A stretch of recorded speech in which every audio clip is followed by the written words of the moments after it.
amablemente. Ladies and gentlemen, good afternoon. We would like to invite you all to take your seats so we can start within 3 minutes. We're going to start our 81st meeting, working with the Directive Board or the Governing Board of OLACEF.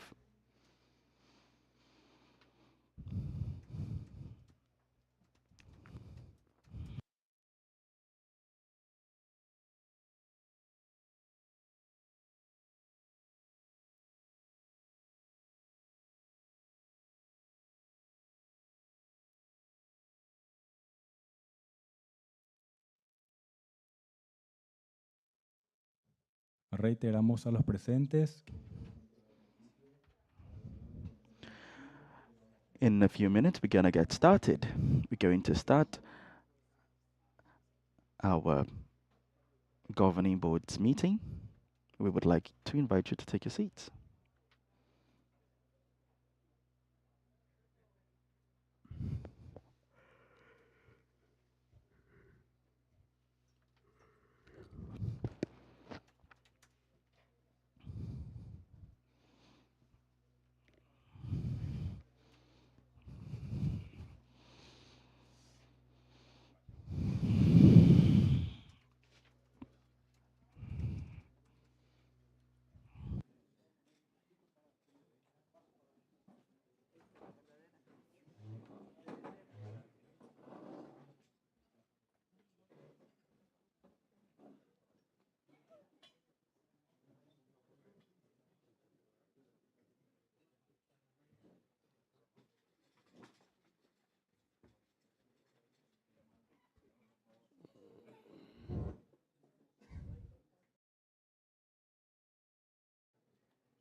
Como que le quitan el de seguridad.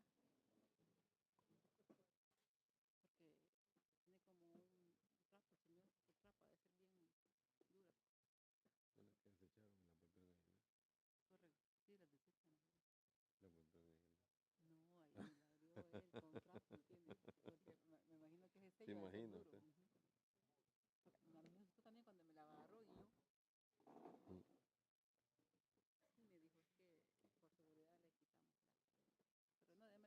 Antes así eran los frescos, ¿se acuerdan?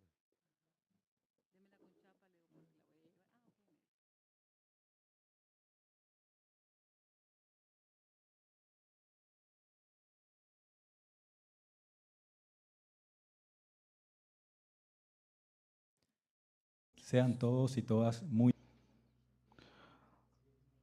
Welcome, all of you, to the 81st Board of Directors session in Fortaleza. We would like to highlight the presence of the President of OLACEF. We have Camilo Benitez Aldana, the Comptroller General of the Republic of Paraguay. We also have David Rogelio Colmenares Paramo, the Auditor General of the Federation of Mexico. And we also have Mr. Jorge de Oliveira, the Vice President of the Federal Court of Accounts of Brazil. We have many different committees and work groups here at OLACEF and special guests. To get started, the opening of our 81st Board of Directors, we would like to listen to the Vice President of the Federal Court of Accounts in Brazil, and also the host of this encounter, Minister Jorge de Oliveira.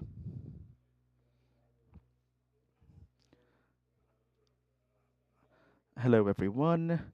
Our friends that are present here, David Comenares, Auditor General from Mexico, ladies and gentlemen, all of the members of OLACEF, please welcome. I would like to invite to warmly welcome you to the 81st Board of Directors. I'm very happy and pleased, representing the President of the Federal Court of Accounts of Brazil, to welcome you. And also with the hosting SAI of this encounter here in Fortaleza. We are here to welcome all of the Supreme institutions, audit institutions in South America and the Caribbean. Your presence really strengthens the spirit of cooperation that unites us. This moment represents continuity, the continuity of a collective trajectory, always pursuing good practices in control and auditing, and also renewing our engagement with integrity, transparency, and collaboration and institutional dialogue. Recently, the Courts of Accounts of Brazil, TCU, has been working together with SAI, dedicating 3 years to work on a global level, strengthening strategies on a collaborative level by our institutions. And in this encounter, all of this is going to play an even bigger role in amplifying and broadening these coordinated actions. By means of those, OLACEFs will become spaces for dialogues and also a tool to tackle the modern challenges we see today. It's been 11 years since Brazil was one of the hosts of the OLACEF meeting, and we know that our institutions have evolved, they have adapted, and they have deepened their expertises. We know that in order to get to a future which is sustainable, we really need consolidation and a good interaction between nations. That's why I would like to invite all of the members of this meeting to renew their engagement, alliances, and to reinforce the role of the Supreme Audit Institutions as democracy axis. Thank you very much.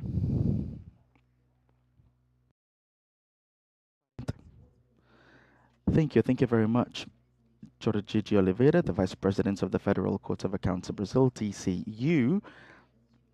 And now we're going to listen to the welcome remarks by the OLACEF's Presidency, the Controller General of the Republic of Paraguay, Camilo Benitez Aldana.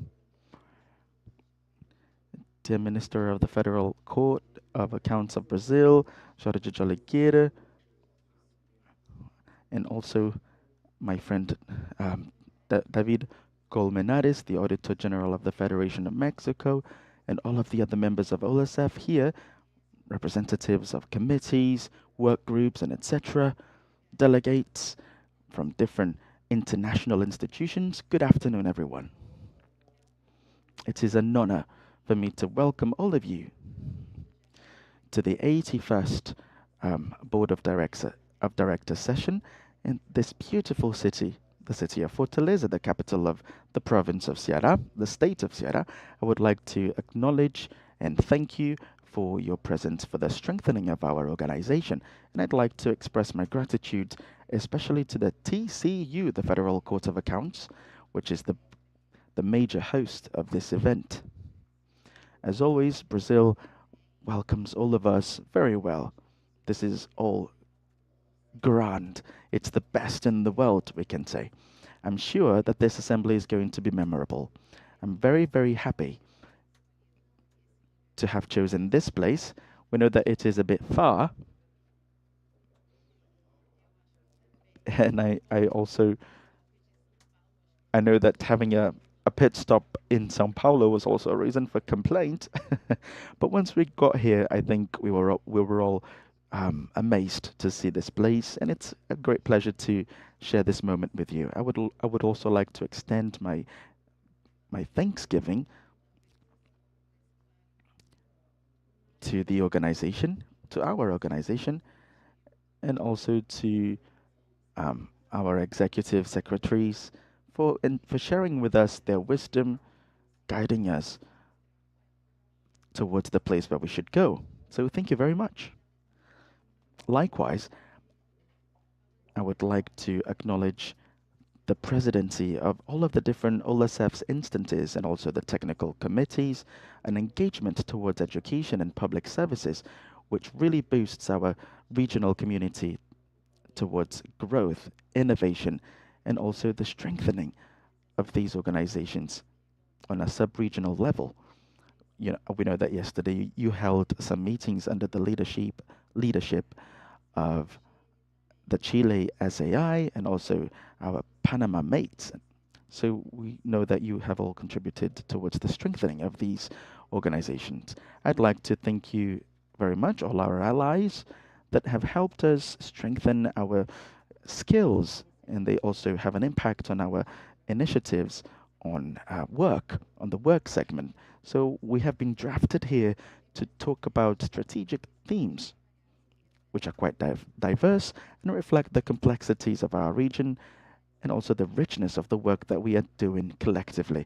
We're going to consider different advances connected to what is being done regionally, financial responsibility, governance, and we're going to think about tools in order to always be effective, transparent, and strong as supreme institutions. This represents an opportunity to reflect on what has been done, to correct some mishaps, and also understand with more clarity where we should go. I'm really convinced that thanks to your participation and the spirit of cooperation that characterizes our community, well, it's due to all of that we're going to get to deals and agreements to strengthen all of the OLACEF institutions. I wish you all a very fruitful discussion.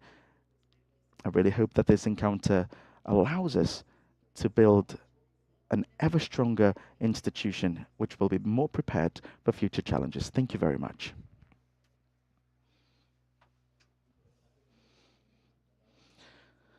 Thank you, Mr. President. Now we're going to continue. We're going to listen to the Auditor General of the Federation of Mexico, Mr. David Rogelio Colmenares Paramo. Thank you.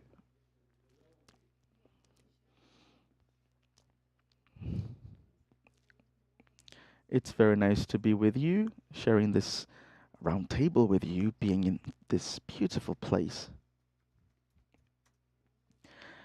I'm really happy to be present here. And now I would like to thank Jorge Oliveira, the Vice President of the Federal Court of Accounts in Brazil, a personal friend, also Dr. Camilo Benitez Aldana, the Controller General of the Republic of Paraguay and President of OLACEFS, with whom we are sharing our time here. We're learning about different positive feedback, and we've been working harmoniously with many of our colleagues. We're still holding discussions, which are very pleasant, and we're very happy to do that. And they will help us advance and strengthen ourselves throughout time. So to all of the members of this committee, I want to tell you again, it's a pleasure for me, and I believe for all of you too, to be together, united. I would like to thank you for your efforts, the efforts that you've put forth, and also I would like to thank the hosts for this meeting to have this Board of Directors session. Your hospitality has really made this encounter really productive, but not only that, we know that it's going to be very fruitful and enjoyable. Since last time we met, we know that we have advanced towards attaining our goals. Each agreement that is going to be reviewed today is all thanks to the cooperation of the members of the Council. I would like to recognize and acknowledge this collective engagement and also this teamwork, which allows us to continue constructing, building up a huge work team, which is ever more consolidated. And just like every year, this Board of director session usually happens before the General Assembly, Asamblea Ordinaria, just like we can see in our agenda. We know that it's a formal program, but we know that it's also a very important space. We have room for advances and identify new challenges, and also reiterate our understanding of new common roots. As the Executive Secretary or Controller General and Auditor General, I would like to welcome all of the representatives of the SAIs. Your presence here reflects the engagement of all of our institutions. Thinking of the future of OLACEFS, I'd like to salute also all those who take the lead in the committees and also the work groups and also the financial auditors and managers, as well as the representatives and many cooperation organizations that have worked in tandem with us. Thank you very much for boosting with professionalism and enthusiasm the different lines of work that pertain to this organization. I'd like to thank all of the colleagues, the friends that work in the Federation Auditing Office for accompanying us throughout this whole process. You have really enriched us as an organization. And for that, we are very thankful. Thank you again.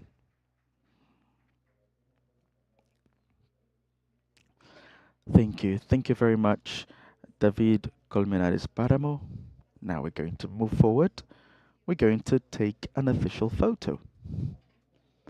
And for that, we would like to invite, first of all, the OLACEFS councillors, and then the presidents, and also the representatives of the allied institutions.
Convocamos a los presidentes de los comités, comisiones y grupos de trabajo.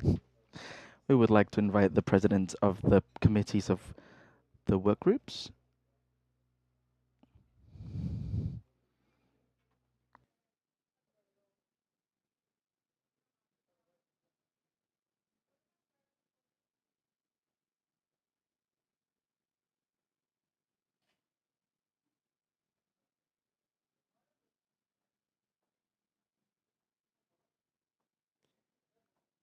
Convocamos a todos los presentes a We would like to invite all of the present here together for a group photo, so feel free to come forward. All of the work groups, the partners, everyone. All the guests.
Muchas gracias a todos. Thank you. Thank you all for the photo.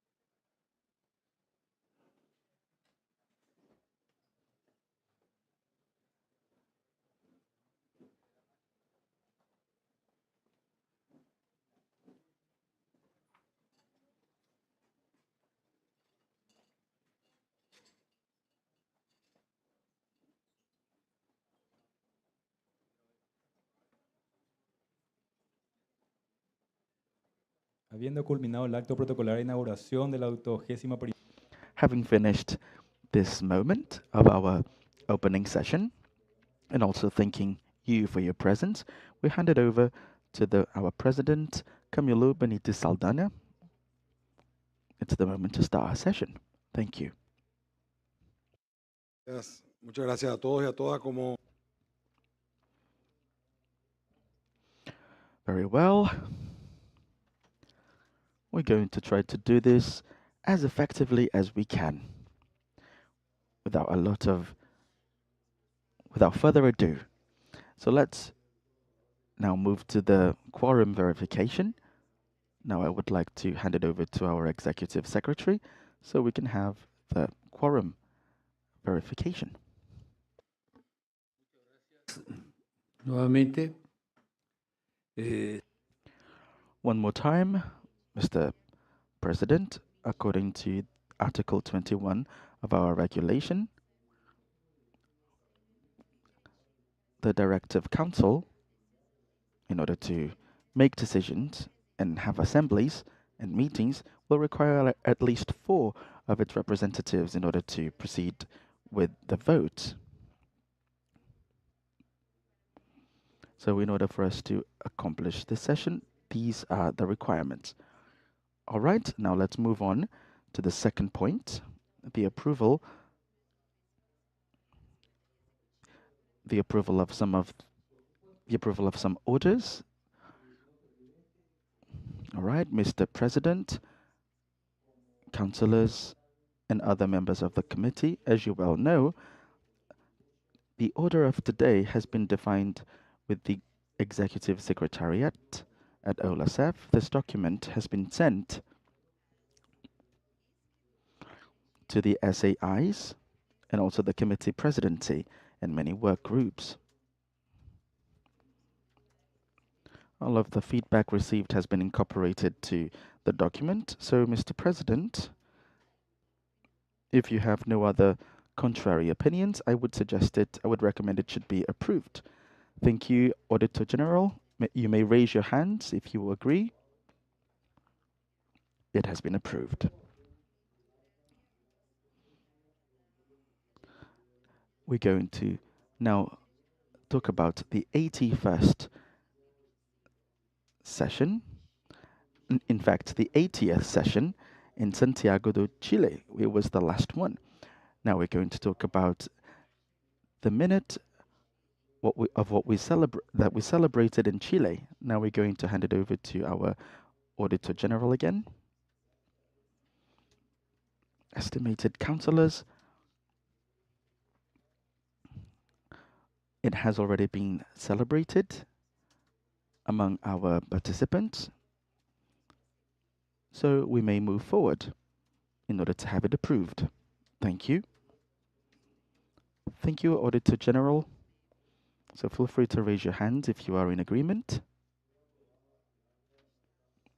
It has been approved. The minute of the 80th Board of Directors session. We talked about the presidency for 2025.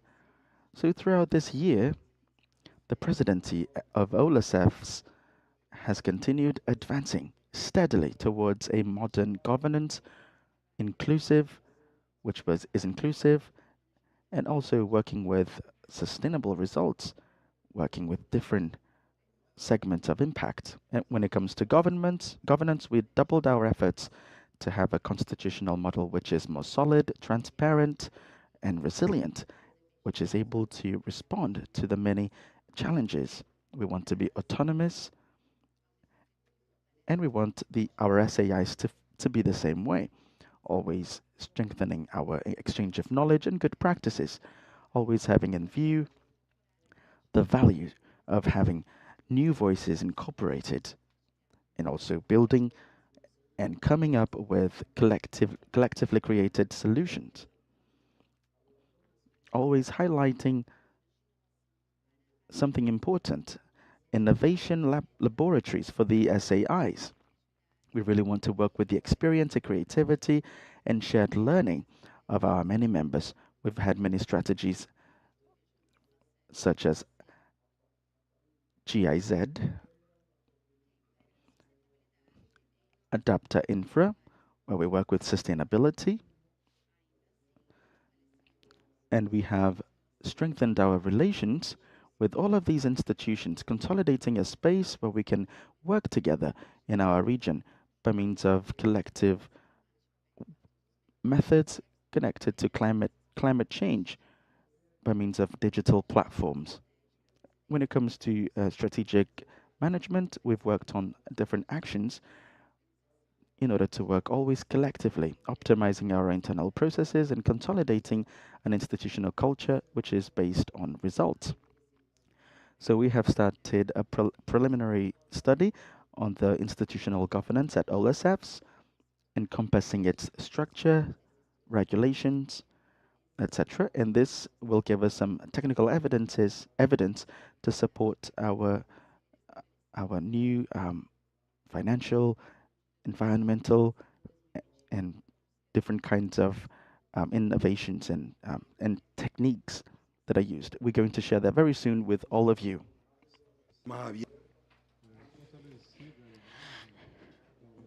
The image of OLACEF will be strengthened virtually and helping virtually and in person, and serving as an example of sustainability development of public control, while we also strengthen our institutional channels of the OLACEFs that help us to develop this work and the initiatives of each member, reaffirming the exchange of knowledge and expanding our common efforts.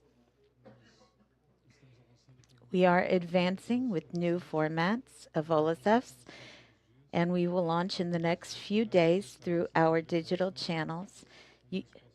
We will be revealing something new in terms of knowledge and specialized knowledge at that, considering the central axes of 2024, data science and artificial intelligence. Public control of SAIs and OLACEFs, equitative education in Latin America and Caribbean. This will represent a decisive step towards a more analytical and deep conversation geared toward the production of knowledge, which will be valuable to our entire international community. 2025 was a year of consolidation, but also projection. We reaffirmed our cooperation and union and our shared vision, which are drivers towards our growth and innovation, with citizenship, transparency, and commitment. I sincerely thank all of the member SAIs for their collaboration, their permanent cooperation, and the opportunity to jointly build a more transparent and stronger institution. I also recognize the Executive Secretariat for its constant support, which was fundamental to obtaining everything we have until now, and for all of the boost initiatives that we have faced.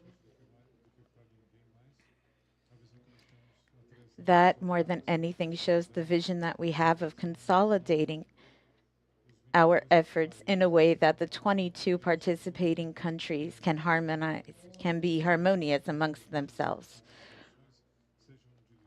And our intent is that all of the policies are geared towards common good, and that everything here in this assembly consolidates in terms of what will happen ahead of us with the technical discussions, with the rendering of accounts that we will have in the next few days, and the political discussions that will be led, that are fruits of an effort that we have begun with all SAIs, especially with the Brazilian Federal Courts of Accounts, the Comptroller General, and this marks an administrative advancement that will end on Friday, where we will present a consolidated document that brings our greatest efforts during this period. Thank you very much. No sé por qué me quedo callado si yo soy el que tengo que seguir hablando, ¿verdad? You know, I was quiet, but I should have spoken more. Next item. I guess that was it, maybe. Well, our management report from the Executive Secretariat of 2025. Now the Executive Secretariat, please, the floor is yours. I'm going to allow myself to take the opportunity to emphasize the harmony among us, the friendships that we've established, and our common goals. Especially with Camilo, since we have met for negotiations, we were already in agreement. We worked together jointly as companions and colleagues. We have other colleagues that unfortunately are not here, but were relevant. We drew strength from this organization. There's a great deal of charisma. Not that we are better than those who came before, but because we persevered and we continued. I'd also like to take the opportunity to thank Camilo.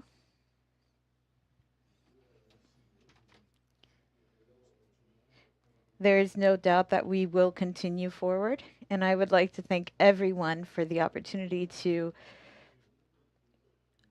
say these words. Now moving into our 2025 report. We supported INTESAI in 2 initiatives of managing audits and the global initiative of the OLACEF renderings of account in favor of the Honduras Federal Court of Accounts and Costa Rica, seeking to strengthen the SAI of Honduras in its development and quality system and training. We supported these examples right here on the screen in the development of projects, to hire consultants, and in the payment of other services, to take care and support. I thank the President of OLACEF, the Executive Secretary, or Secretary General, and thank you very much.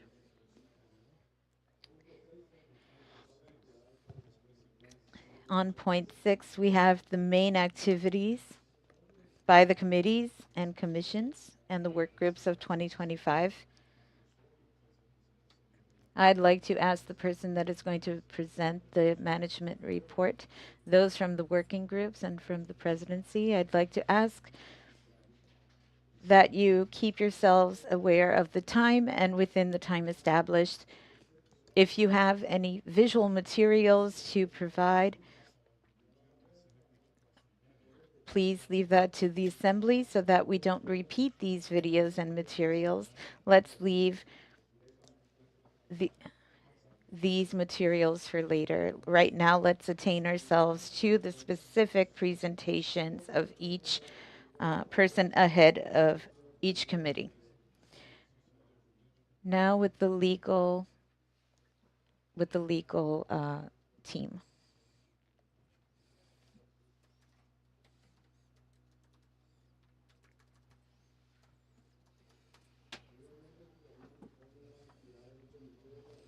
Now we're going to talk about the report that is under Chile's General Controller's lead. Good afternoon. It's such a pleasure to see all of you. Thank you very much. Thank you to our host. I'm going to speak very quickly just so we can honor the time. I would like to salute all of my colleagues that are here from the SAIs at this council and take the opportunity as the president of the Committee of Capacity Development to talk about the main activities that we have been developing in the last mandate. As our initiatives, the CCC, last year we undertook this challenge, an important one, and I would like to reiterate our commitment as Chile's Federal Court of Accounts and as an SAI that comprises OLACEF.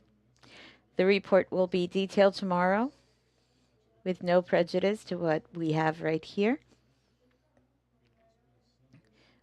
What we have thought was to show the mutual benefits and how important that is to our region. It's a very important mark to the CCC presidency, which would be the implementation of the capacity plan for 2026 within OLACEF, so that we can address the issues of our regions and debate this with more detail during the assembly specifically. To deepen our knowledge on the CCC's activities, I refer to the President to provide the opportunity to speak to Mauricio. Thank you very much, Controller. Mr. Secretary, Mr. President, I'm going to explain very briefly, if you would allow me to.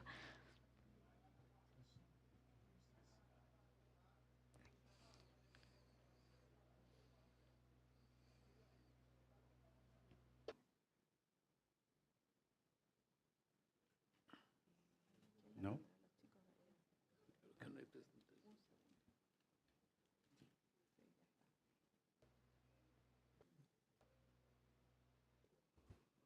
Perfecto. Muchas gracias. Perfect. Thank you so much. Okay, just really briefly, we're going to show this 2025 report from the Committee of Capacity Development. Right here, we have our members within the Capacity Creation Committee. We are the committee with the highest number of members within the organization, with 19 SAIs and 2 subnationals. Here we can see our training initiatives, which were conducted during 2025. We have a total of 90 initiatives, among which we have 55 virtual courses, 6 MOOCs, 28 webinars, and 1 certified course. 74 out of 90 training initiatives, 7,203 people enrolled, out of which we approved 4,290 of them. We have 1,440 still ongoing. And we undertake the commitment with the presidency of this committee to show the number of people that were not approved in our courses or that did not obtain a performance that is satisfactory according to the criteria established. We also had other challenges.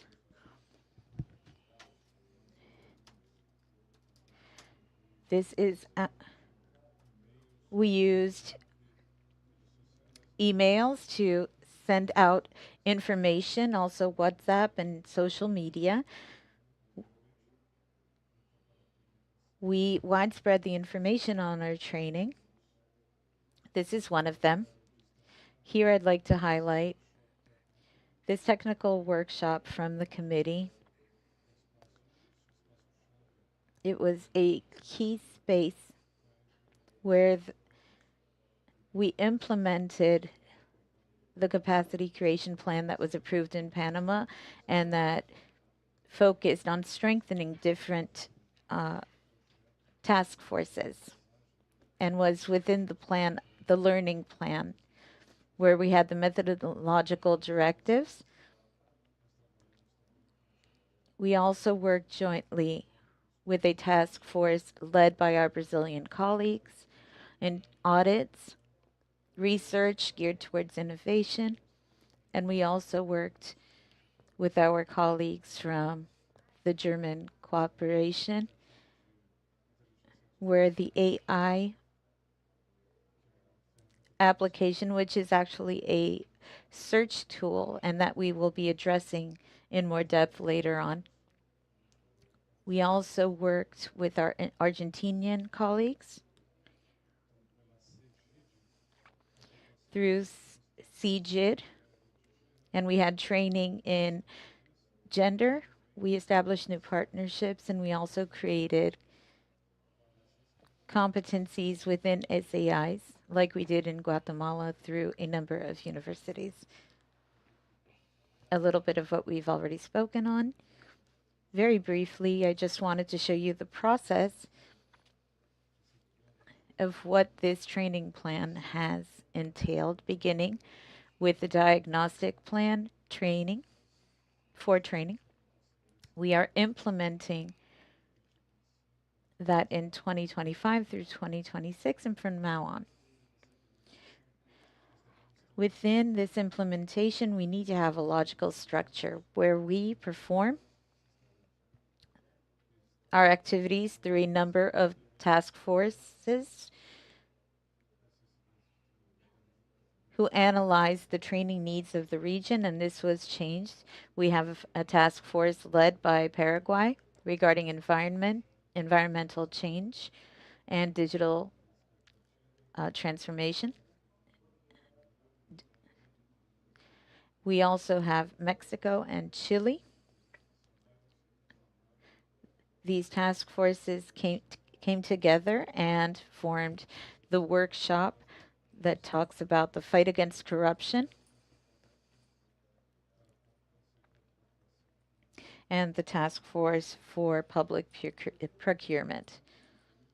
Having said that, I would also like to emphasize the difference between what we had before and what we are currently working on. Basically, before we had the creation of capacities through individual workshops, and we worked in connected pathways, meaning that we created learning paths and logics with levels. So basic, intermediate, and advanced with specific materials in each. And our mission is to deliver to the SAI employees a certificate that addresses the theme that they have chosen to learn. Of course, in parallel to that, what we're analyzing within the Capacity Creation Committee is the use of the technological platforms and the optimization of this use. We have the educational management, where we take advantage of the opportunity to thank Brazil's SAI in the development of this tool. And we also have Moodle, the platform, a learning ecosystem for OLACEFS. And it's already in use, and we intend to continue next year with the creation of these learning paths. As I was saying, from 2024 to 2025, we have the organizational cloud that makes sharing this information feasible within the organization and connecting cooperation. We work with internal bodies. We have Ecuador's SAI, who requested this training session regarding gender. And we also have our EFSER colleagues and materials for the coordinated audit, which can be very helpful in the future. We've also had cooperative work meetings with INTESAI, GIZ, also cooperated to this. We also had Adjumpta Infra in dialogues built throughout the year. We also talked about our smart pathways, and in the end, in terms of training, it was very fruitful for our region. To finish, we would like to highlight something a little quote that we usually say, which is the sentence that you can see on screen, which means together we need to fortify training. We have to strengthen training. Thank you very much, everyone. Before we continue with this intervention, I would like to thank first and foremost all of the SAIs from Argentina, Colombia, Costa Rica, and Paraguay for their validation for their success in performing their tasks, always adapting their work to each region. And it's very important to be attentive to these 20%, the 11% plus 9% of those who were not able to participate, and also the reproved participants. We really want those people to be well equipped. We want them to pass. Thank you very much, Auditor. We're very glad to see Chile, which is taking the lead in all of that. We know that you have this role of teaching, and I know that you were always very close to us, letting us know what we have to do in order to improve. Now let's talk about energy transition infrastructure. We're going to have a little report about that. We're going to have a minister of the TCU, of the Federation Court of Accounts. Now, representing our Committee on Infrastructure connected to energy transition, I would like to tell you about our report, where we had a task force to integrate in a systematic fashion the different challenges related to energy transition. It's a central subject towards sustainable development, and also for the planning of infrastructure in our region. Throughout 2025, we created a cooperation space where we could work collectively with different SAIs, strengthening by means of regional interchange and articulation with international entities and institutions that share with us an agenda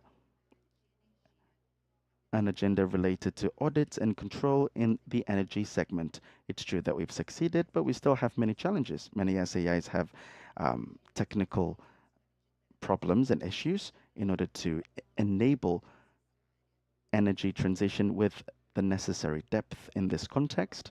And one of the most important highlights this year was the elaboration of a practical guide about energy transition auditing, which was discussed and revised by many SAIs, OLACEFS SAIs. This has allowed us to consolidate a document which reflects the reality in South America, encompassing inclusivity, the principles of energy justice and fairness, and also with the value of not leaving anyone behind. It also reaches for knowledge and ENTSI. It always tries to foster knowledge learning and counts on the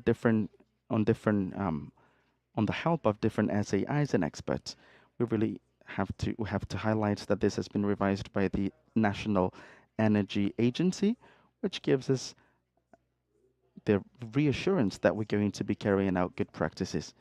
So we are very happy to announce that this guide is going to be released during the General Assembly, the OLACEFS General Assembly, where it's going to be made available to all of the delegations. Our goal with this project is to support the SAIs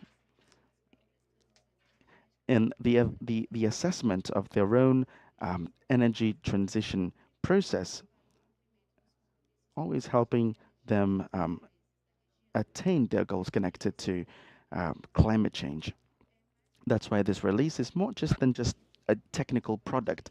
It represents a collective commitment by all of the SAIs involved, which is aligned to the energy challenges of modern times. So I would like to acknowledge all the SAIs: Chile, Costa Rica, Cuba, El Salvador, Guatemala, Peru, Venezuela, and also Buenos Aires. Your leadership in this task force was elementary for all of the activities this year. And I'd like to tell you that COINFRA and also TCU are working together with you to fulfill an agenda based on innovation, sustainability, all of that, thinking about the development and the well-being of our society. So once again, thank you very much.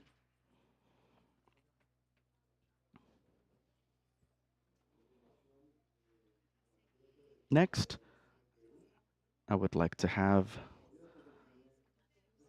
the Peru SAI, the auditing committee counts on a segment connected to the fight against corruption, and we also have many auditing institutions and SAIs that are connected to this responsibility. So please feel free to introduce all of the pillars related to your work. I believe that they're going to be with us online.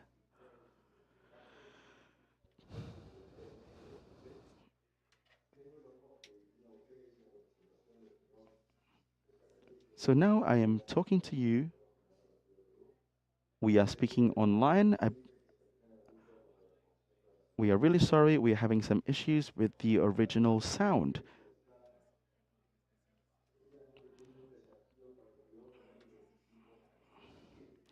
We have some extra challenges from 2025 to 2027. We are developing an articulated task force among the many SAIs in fighting corruption in different nations by means of integrated studies in regions, by means of initiatives, experiences, and research. And also always working with good practices. And still, we're always working with coordinated auditing departments, which are also working together with the same goal, and also other entities and institutions that have been working with OLACEFS. For 2025, the technical committee has been working on a strategic goal, which is to potentialize the value of all SAIs towards citizenship by means of good practices and also fostering and boosting the role of these institutions for 2030. Next, we're going to show you some of the advances of our operational plan. First of all, I'd like to highlight the progress that we were able to attain implementing an electronic system. This is a key program related to integrity. Throughout this year, we have advanced in building an important database. We also resumed our discussions on it. We also had the inclusion of the Brazilian SAI in this discussion. So having this collective effort, having a regional platform that will allow us to foresee the risks, the existing risks, and also to understand the working mechanisms is very important. And by means of that, we are still boosting and fostering more and more connections. We have up-to-date information with the goal of guaranteeing that each auditing institution, has access to all of those advances which are desired by our committee. Another important point is the implementation of regional policies against corruption. We offer technical assistance in order to have an institutional diagnosis and also a follow-up system. And we have inaugurated this guide for different cities. Today, we have been working on the elaboration of a plan, a tailor-made plan, if you will.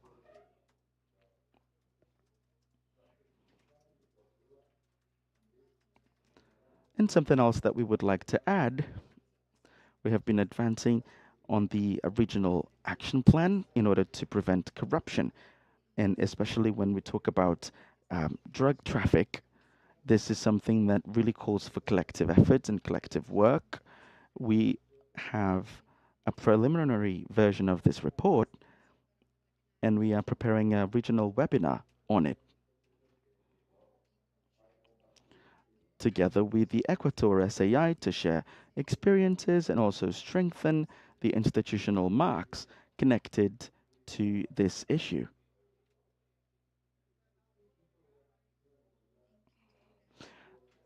Then, I would like to tell you about the planning of technical auditing. Throughout this year, we've had many technical meetings and encounters with different shareholders: Cuba, Colombia, Paraguay, Ecuador.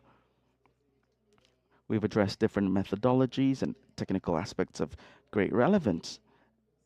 This audit will allow us to identify the level of communication between all of those institutions. We're still thinking about how to improve articulation between our different participants. And our technical committee has been creating these encounters in order to fight transnational corruption. And we're going to go deeper, having more experiences, more knowledge.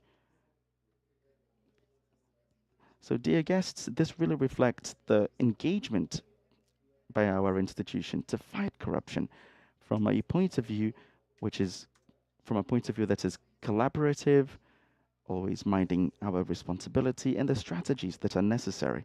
So thank you very much for the efforts that you've put forth, all of you member institutions, and we still carry on with our engagement and in commitment to have more transparency and resilience. Thank you very much. Thank you very much for your report. Now we're going to have the intervention of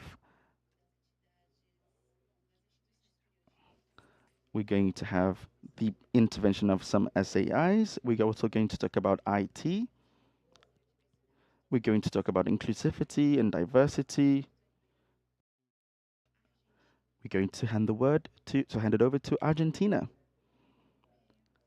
All right, so I'm going to tell you about our annual report about the management in 2025. One of the most important thing is a research project identifying good practices, follow-up practices, in order to evaluate the impact of the audits based on NTSI P12 and other international norms.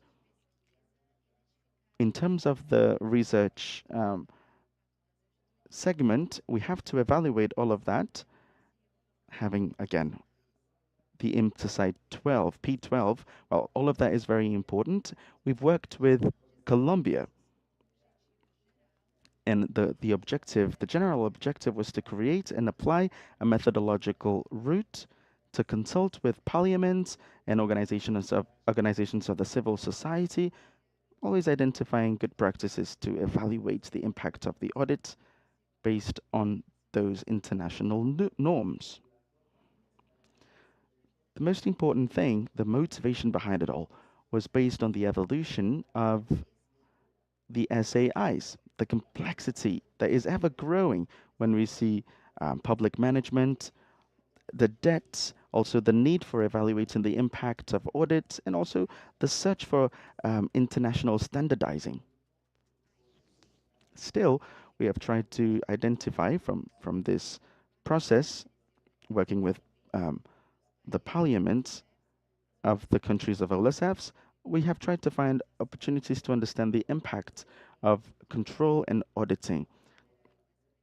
Colombia has taken the lead with 18 other participating countries, where we had a regional process of consultation with several SAIs.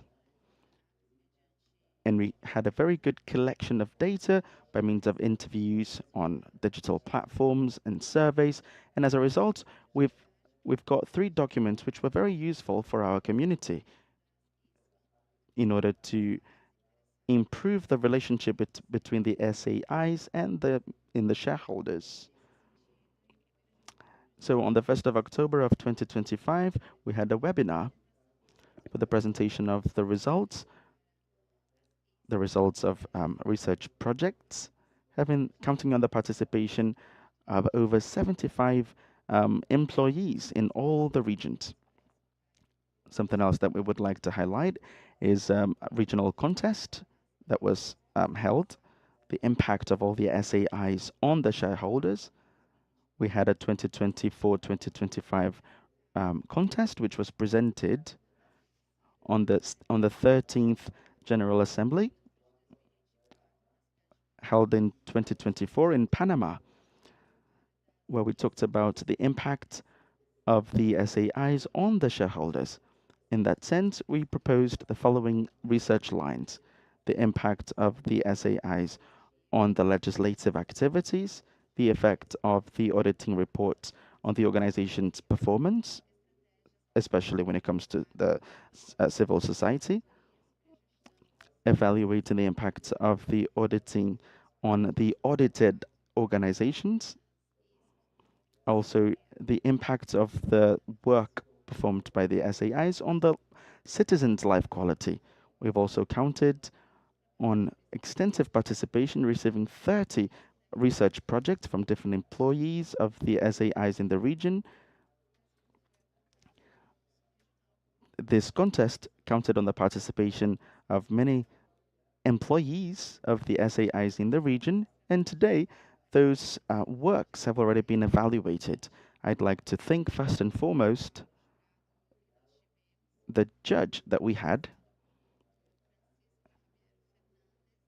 which was the Auditor General from Argentina, Dr. Ramiro Mendonça, also Dr. Everett Morat Torres from the SAI Mexico. So thank you very much for having helped us with this contest.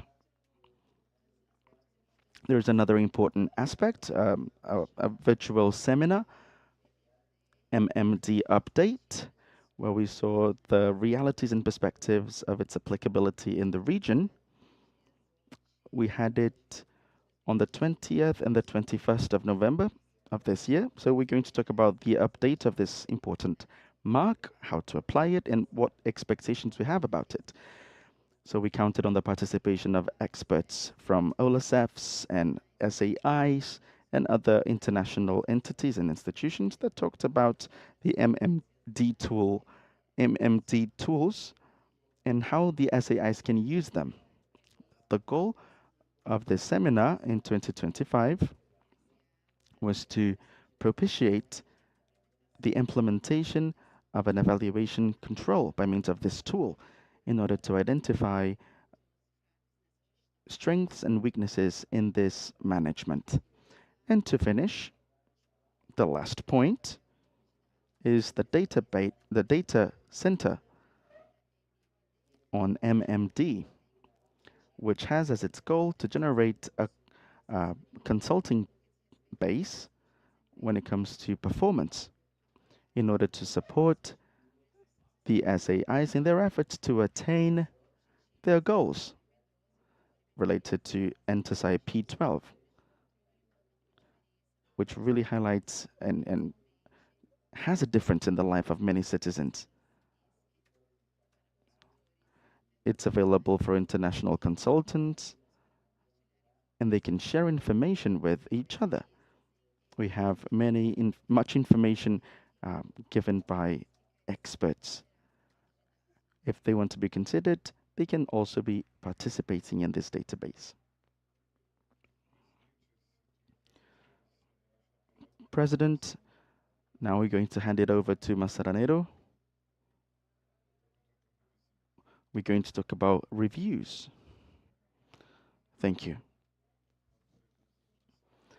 All of the OLACEFS authorities, share colleagues, it is an honor for me to talk to all of you in the name of Francisco Hernandez. In the spirit of 2025 in the Technology Committee, working with information and technology, we've seen the collaboration and innovation and commitment that we've all shared towards the digital transformation of all of the SAIs. And we want to potentialize knowledge and communication, promoting technological innovation as a tool that will strengthen transparency, efficiency, and the capacity of auditing in our institutions.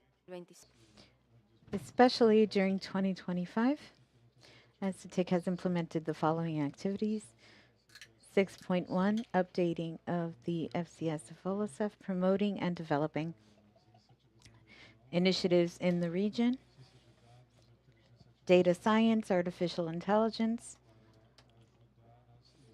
to help SAIs, regional training in artificial intelligence, to promote and develop the management of knowledge within the activities that are developed, with several members from INTESAI that cooperate with us.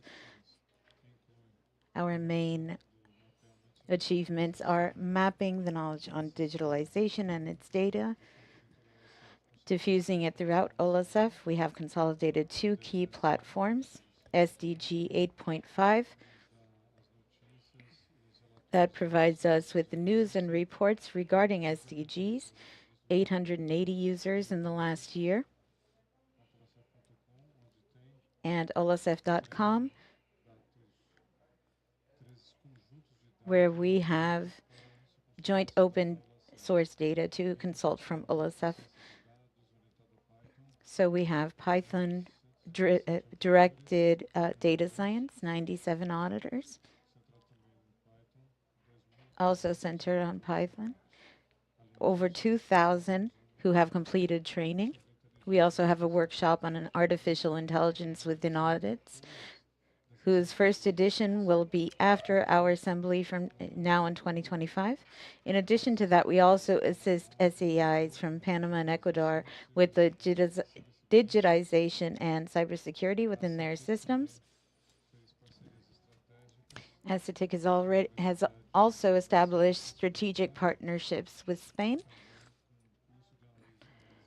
with a data analysis course that had 60 participants to improve the quality and reach of this work within audits.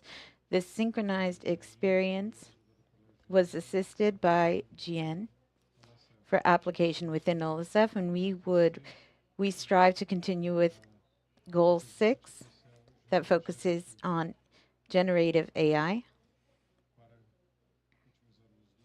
to optimize time use, detect deviations, and apply controls through the responsible use. We would also like to express our support for the SAI that is going to undertake the presidency of ASITIC with sustainable governance, and this is the way to continue moving forward. And just to end, we would like to express our most profound gratitude for the institutions and our colleagues for their cooperation and the support provided during these years of joint work. It was a great pleasure to share this cooperation and these lessons learned, where we have established connections and achieved several important things. We end this part of our work with a better knowledge, better strategic views, and the certainty that digital transformation is not a destination, but a continuous process that requires cooperation, knowledge, and permanent adaptation. To all of the SAIs who walked alongside us, to all the technical teams that took part in this project and others, and to every single person that contributed with their time and knowledge, thank you for being part of this collective effort. Let us continue to build a more modern community, a more interconnected establishment. Adelante con el tercer informe. Muchas gracias. Now let's move on to our third report. Thank you very much, Mr. President. During 2025, the Commission on Gender Inclusion Diversity focused on a number of key projects in terms of gender inclusion and diversity. They are divided amongst 4 main groups. The first was the training plan, Learning to Transition. And this plan included virtual costs, addressed discrimination, gender discrimination, and developed a workshop to develop capacities in gender. It took place in Guatemala through a technical workshop within the Commission of Creation of Capacities, We had Argentina, Brazil, Chile, Colombia, Guatemala, Honduras, Peru, Dominican Republic, Venezuela, and others, together with GIZ representatives from the UN Program for Development, and that addresses best practices in gender and seeks to propose a space for collective reflection and individual reflection and training to strengthen policies and identify best practices within gender, and to generate synergies and institutional cooperation and the continuous improvement of the inspection supervision rules on disabilities, and also to foster respectful political and institutional spaces. We also have our Observatory on Gender Equality and Diversity. It has a diagnostic and implementative role.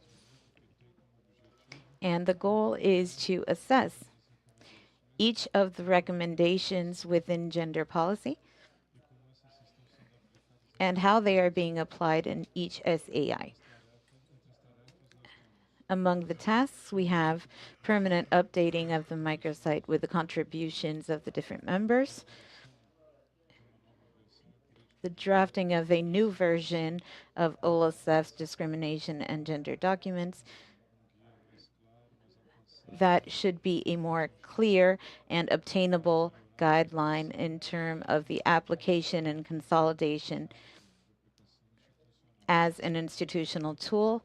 The third would be the dissemination of gender equity policies, awareness campaigns, celebratory events like March 8th, for example, and November 25th, in partnership with the German GIZ, the president of SAIs, and Adapta Infra. We also have adaptation to climate change promoted by SAIs. We also had a third cycle of talks on COINFRA, the technical committee with the OLACEF theme. Position paper was drafted with the perspective of climate justice, resilience for those who are most vulnerable. And from that, we can draw the most significant challenges that lead to limitations in human rights, governance, and others, and the roles and challenges that are set forth to SAIs. In coordinated efforts on government programs, with the follow-up of developments on the Sustainable Development Goals, gender equality, empowerment of young women and girls, awareness, capacity building, training for technical teams, so that we can build a place for exchange and reflection. We had the contribution of several specialists with debates and collective constructions as challenges for next year. Within CGID, we have a coordinated audit for SDG 5 with the participation of 20 SAIs. An activity that will also focus on obtaining data on gender to know what the institutional diagnosis is and perceptions, not only in gender but also disabilities, with gender and human rights in focus. In addition to that, we also move forward with our Genera tool with our working team of women who decided to move forth with this wonderful idea. Gender equity is not just an idea, it has everything to do with inclusivity. And with that mission, we will continue to promote concrete actions. And I will exemplify with the commitment to annihilate discrimination within SAIs. Muchas gracias por el informe presentado Thank you very much for the report that has been presented. de Perú, que nos dejó pendiente dos informes. Let's move on to the Peru SAI. I don't know if they're online yet.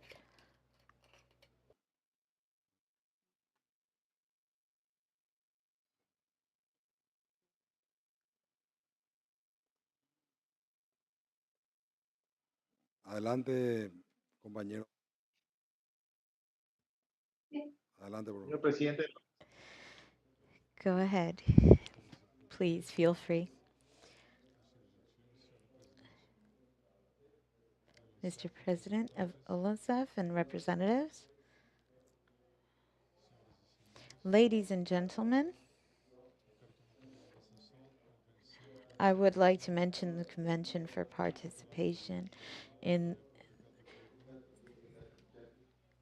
the General Controllership of Peru, the Court of Accounts of Peru. We thank you for the opportunity to take part in this important conversation, and we reaffirm our commitment to the SAIs with the principles of transparency, strengthening. During the administration, the Participation Committee within OLACEF, we developed a number of actions geared towards strengthening the citizen participation, our civil participation. In that sense, we're going to present the main activities that were conducted with a permanent commitment to transparency, recovery of SAIs. Throughout this period, we continued assisting the members, strengthening qualities and competencies for work, and among the main roles, we should mention training that brought together over 100 members from 17 SAIs. We also had consolidated civil participation within a key training space. We began virtually and then in person. We have experiences here through different scenarios. We drafted guidelines for civil participation and coordinated audits of OLACEF to be able to support SAI teams throughout their audit processes. In this declaration from Punta Cana, this was developed and we shared with all other SAIs in order to promote the improvement of our work. In the 2025 mark, within the programs under development, we continue to strengthen capacities with the 5th edition of this course for training provided for citizen participation. We also want to follow up on what we talked about in Punta Cana. Along the lines of SDG, we will have a consolidated report on everything that was done. We have created a community for citizen participation that is integrated by participants from this training that we promoted in view of strengthening lessons learned and best practices between SAIs. Also, according to the OLACEF statute, we are developing a call for the new CPC presidency. So full members can present their candidacy and submit their names until November of 2025. We have a commitment to participation and whose contribution was fundamental to the technical documents and also to the professional training and citizen participation. Thank you very much to all of you.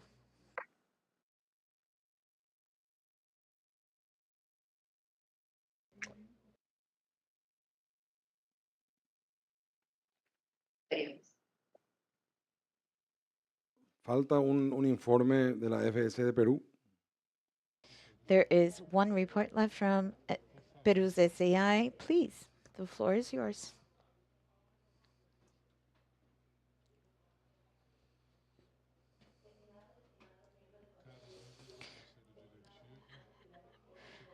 Members of the governing board and members of the SAIs here with us. Let's talk about the activities conducted by the parliament committees and inspection entities. Within the annual operative plan of 2025, we had two main things, which were the best practices manual, international seminar on the relationship between SAIs and parliaments, the proposal of a MOC, and a cooperation between parliaments and SAIs, also the establishment of treaties, the joint coordination with Panama's entities and this executive secretariat organized this encounter on control and democracy among several SAIs that was conducted on November 9th in Panama.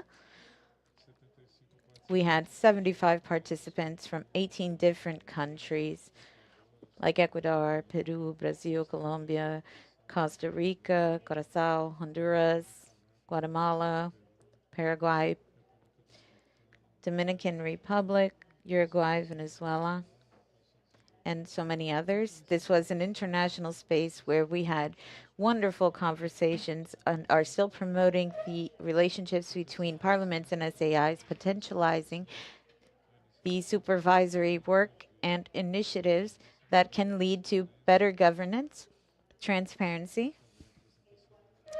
and the presentation. We also had the presentation of our best practices manual.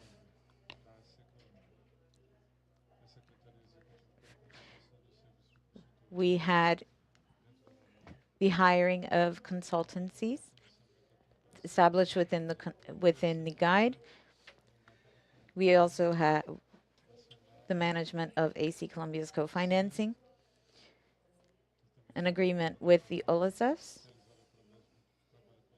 We had cooperative work that brought together and systematized a set of best practices within LATAM and Caribbean parliaments, a very strict methodological procedure that culminated with document analysis,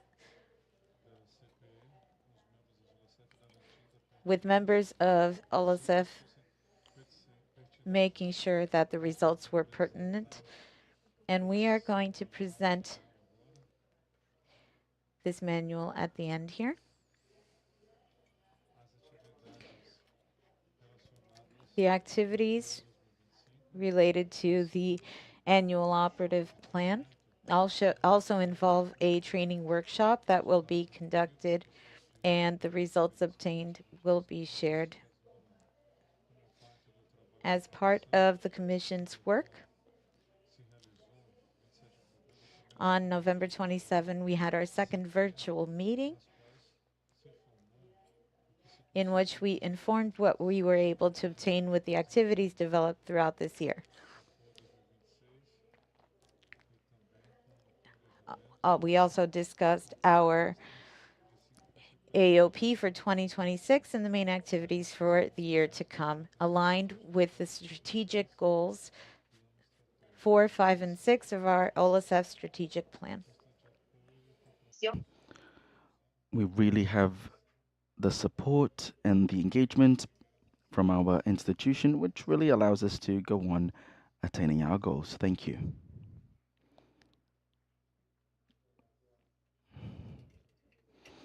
Thank you. Thank you for the reports presented. Next, we're going to talk to the Technical Committee on Environment. We're going to have a report on it too.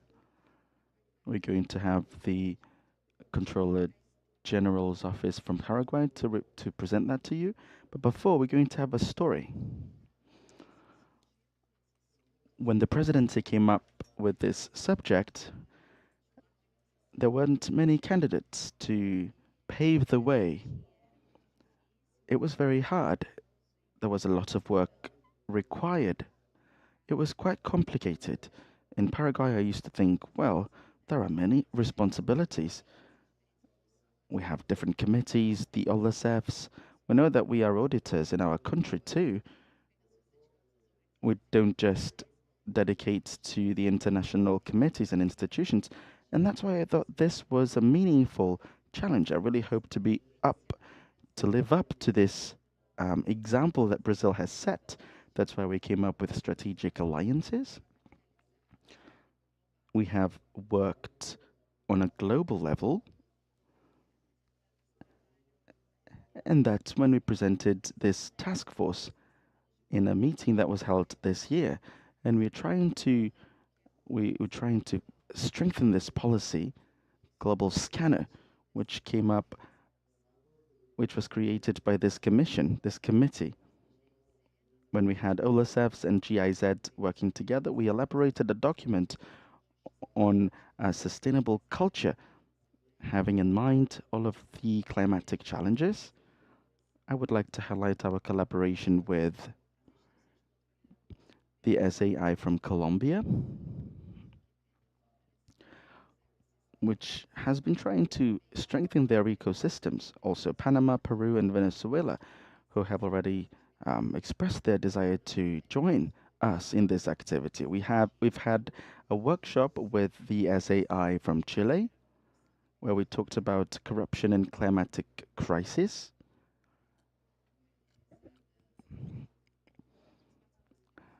We also participated in a forum on strategic resources, broadening our articulation in critical issues such as illegal mining, also misuse of assets, and also we created a methodological guide for sustainable technologies. It's an OLACEFS project which is very important. We have contributed with the work with a task force from ENTSAI, an environmental methodological guide presented in the 25th ENTSAI Congress, and broadening the access to this resource to many regions, the different regions. And one last reflection on this theme, which is quite sensitive, delicate.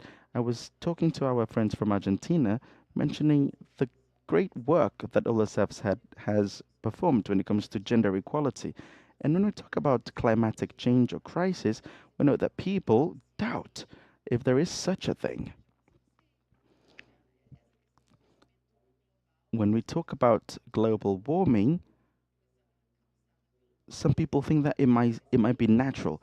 It goes in tandem with other issues such as gender equality. So we know that those things are very important. We really need to address those topics. Some people really believe that those things do not exist, that everything is okay. This generates a lot of concern. It feels like we are walking backwards in that regard. So when it comes to all of that, we thought that maybe we would need to change its nomenclature. Maybe we can say natural disasters. We can call those natural disasters. We can change the terminology. Nobody can deny the existence of a natural disaster. So maybe we could use that name. We know that it's a very sensitive, delicate issue. We are undergoing political polarization too. So I really believe that it's important to strengthen this committee in this regard. Now we're going to listen to the governance. Oh, first of all, I would like to welcome Javier Mauricio Torres, who works in Ecuador. It's very nice to have encounters in such paradise-like places. I remember when you organized an event in Galapagos Wow, imagine. We almost we were almost unable to get to places such as these. You know, they're so beautiful. So again, thank you very much for your presence. A bit later on, we're going to have the president of the TCU, the Courts of Accounts. So maybe you can honor us and take a photo with us at the end of our discussion. Thank you, Camilo. Oops, we're having some sound issues.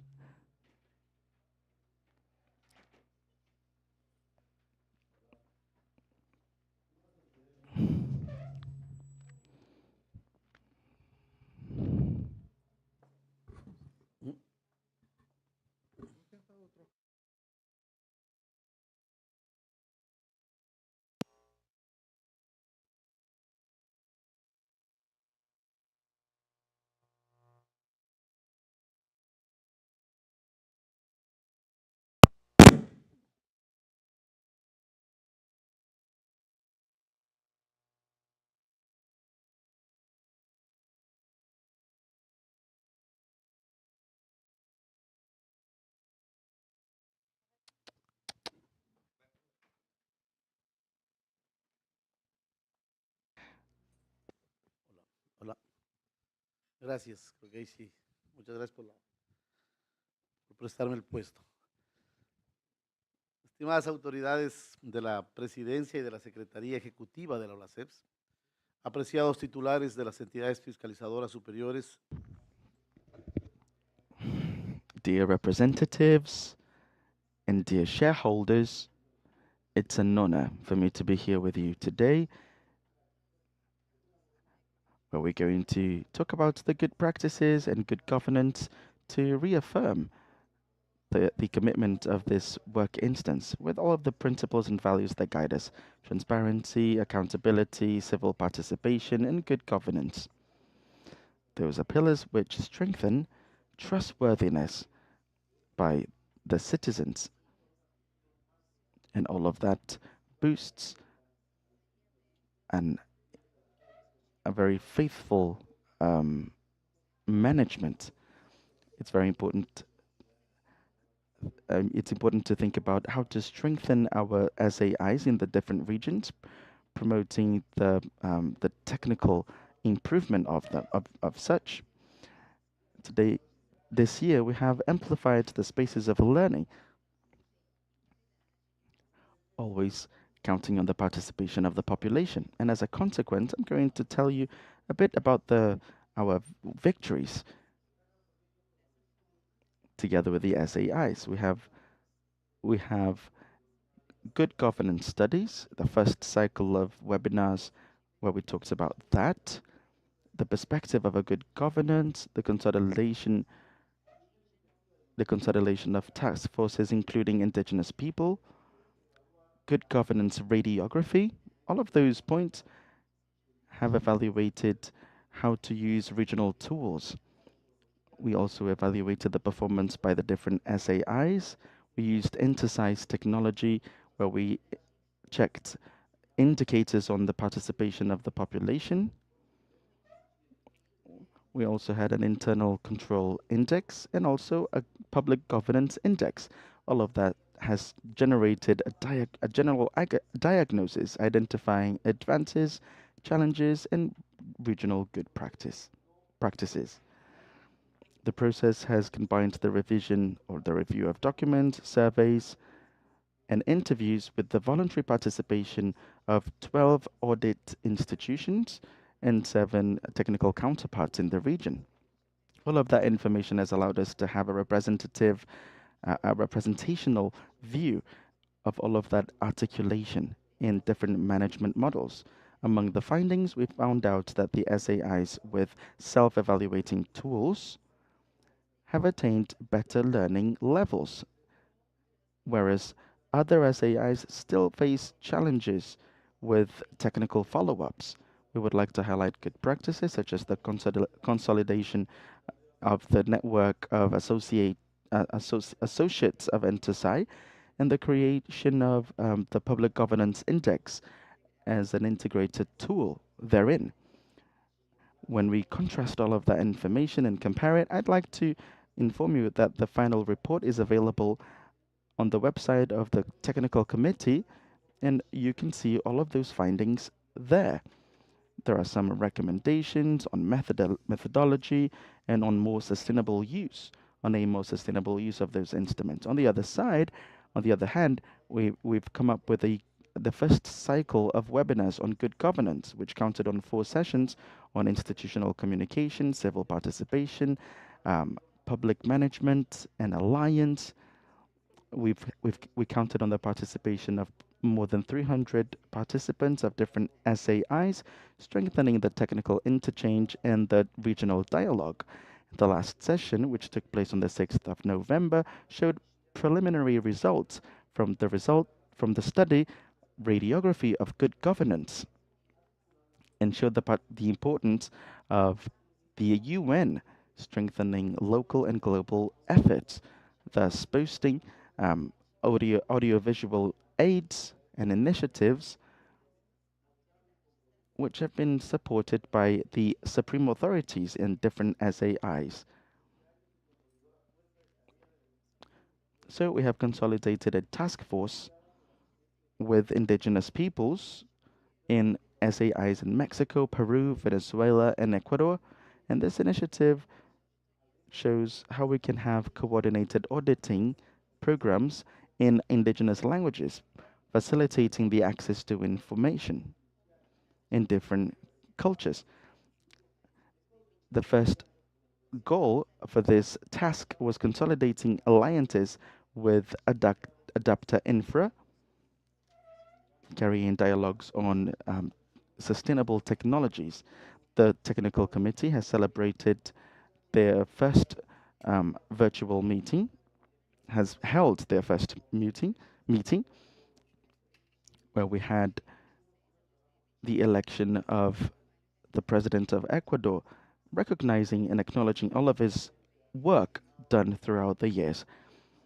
We would like to reiterate our commitment with good governance, promoting spaces of articulation, strengthening the exchange of technical know-how that requires continuity and a shared view among all of the SAIs. And to finish, I would like to thank all of the OLACEFS institutions for their commitment. Thank you all. I would like to thank all of the technical committees, the partner committees too, and our strategic partners. Today we have concrete results which strengthen the public governance in the region. We're going to continue advancing, having more transparency. Thank you. Thank you, Auditor. We're going now to move forward. We're going to talk about management follow-up. When it comes to a sustainable development, we're going to have the Mexico Federation. We're going to hand it over to you. Thank you very much, Mr. President. I'd like to talk to Dr. Herbert. Maybe he could give us a brief overall view.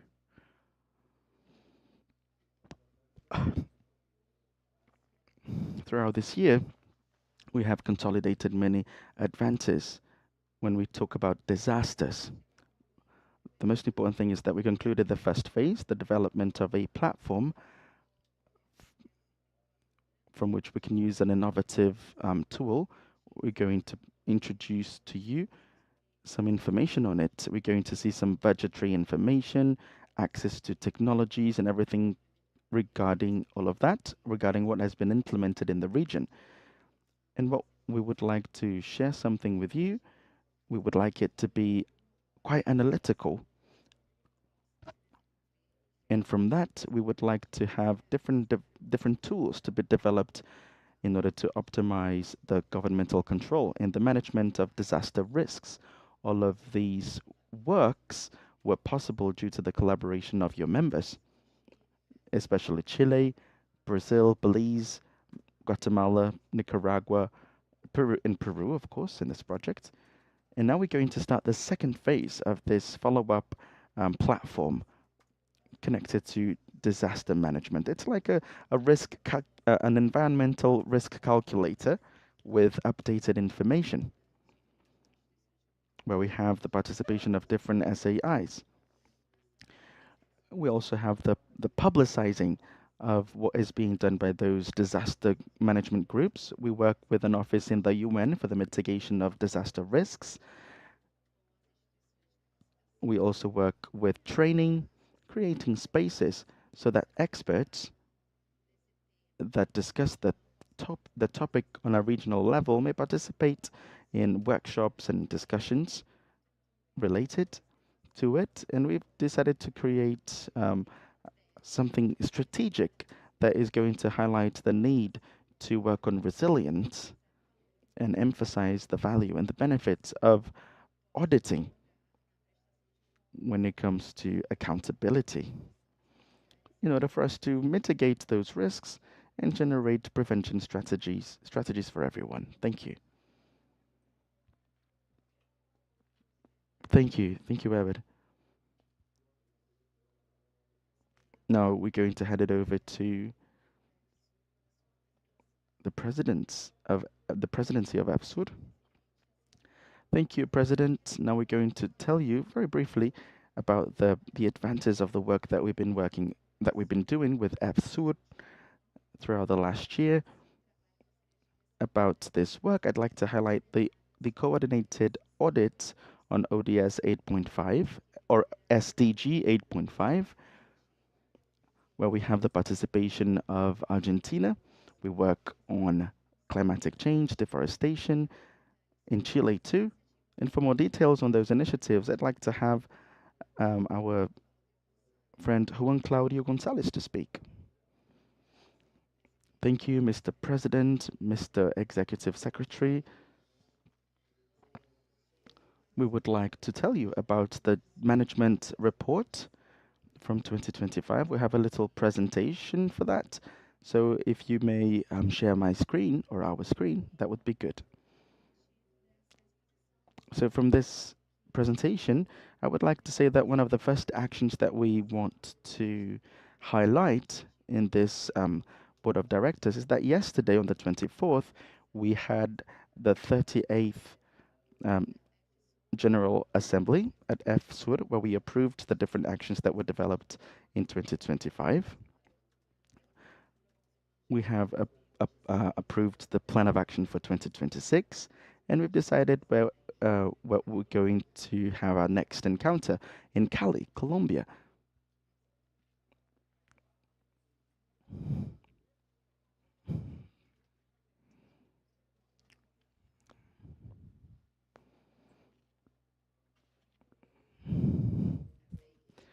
Now, resuming, we have been working hard in a coordinated auditing system about climatic change, deforestation, and corruption. We received some funding from BID in order to carry out our planning matrix. In order to develop this audit, we needed to come up with previous actions. For example, we discussed them in Barranquilla, in Colombia, because we really need to come up with actions that will connect climatic changes, deforestation, and corruption. We know that this is a very interesting issue because we still haven't had this particular link. So this matrix has already been finished, and we're going to implement it throughout 2026. We really hope to start a workshop,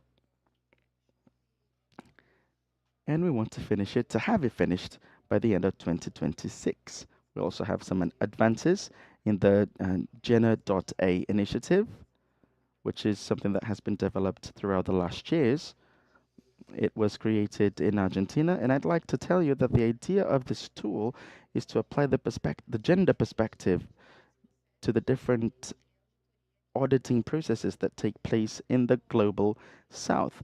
I don't want to focus too much on this point, but maybe later on we can talk about this in more detail.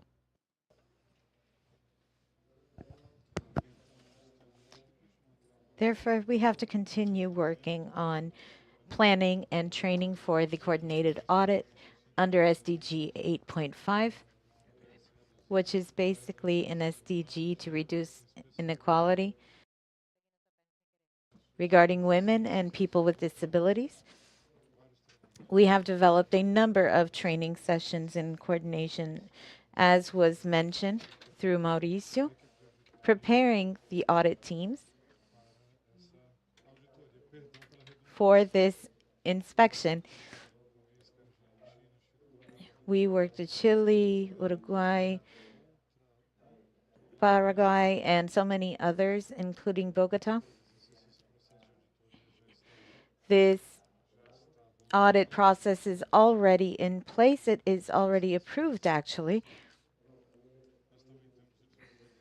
We also have a webinar series that is being developed on employment, disabilities, and gender issues that were actually we have already held a few of them that talked about the work market, labor market, how it's working in regards to inequality, to inequities, and to women and people with disabilities. On December 4th, we have undertaken the commitment to assure the presence of a few authorities that are connected to the bodies that assist people with disabilities, and these people are already working on their presentations for the next event. We'd also like to talk about what we've been doing since 2016 in terms of Ecuador's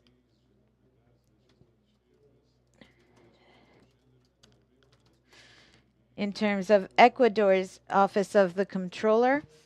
What we have been developing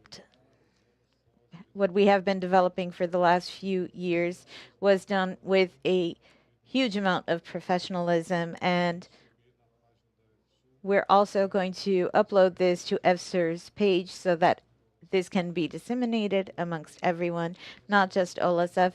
We would like to emphasize that we have ongoing work as the nation's auditing body. We also address everything that has to do with the EFSER website's update. We're going to talk about what is being developed. Basically, we want to be able to add on to the themes that are of regional interest amongst the countries of EFSER so that we can promote a coordinated and the most professional work possible. We have future challenges within EFSER, which is to continue with the execution of coordinated audits on climatic change, deforestation, and corruption together with the SDG 8.5, and to continue articulating the teams and to end this audit until 2026. And we don't have payment quotas from the respective SAIs. We work with different international financing bodies, so we are counting on this financing, on this funding. We also have a very straight cooperation with the CCC from OLACEFs, especially for the support of coordinated audits. We continue to promote the development of the legislative news regarding gender, environment, and public works and procurement. Thank you very much. Thank you so much, Comptroller. Thank you so much, President.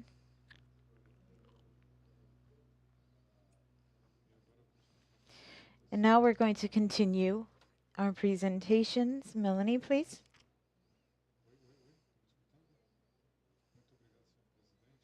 Thank you so much, Mr. President. Good afternoon to all of you. I am Melanie Ruiz. Can you hear me? I think my volume might be a little bit low.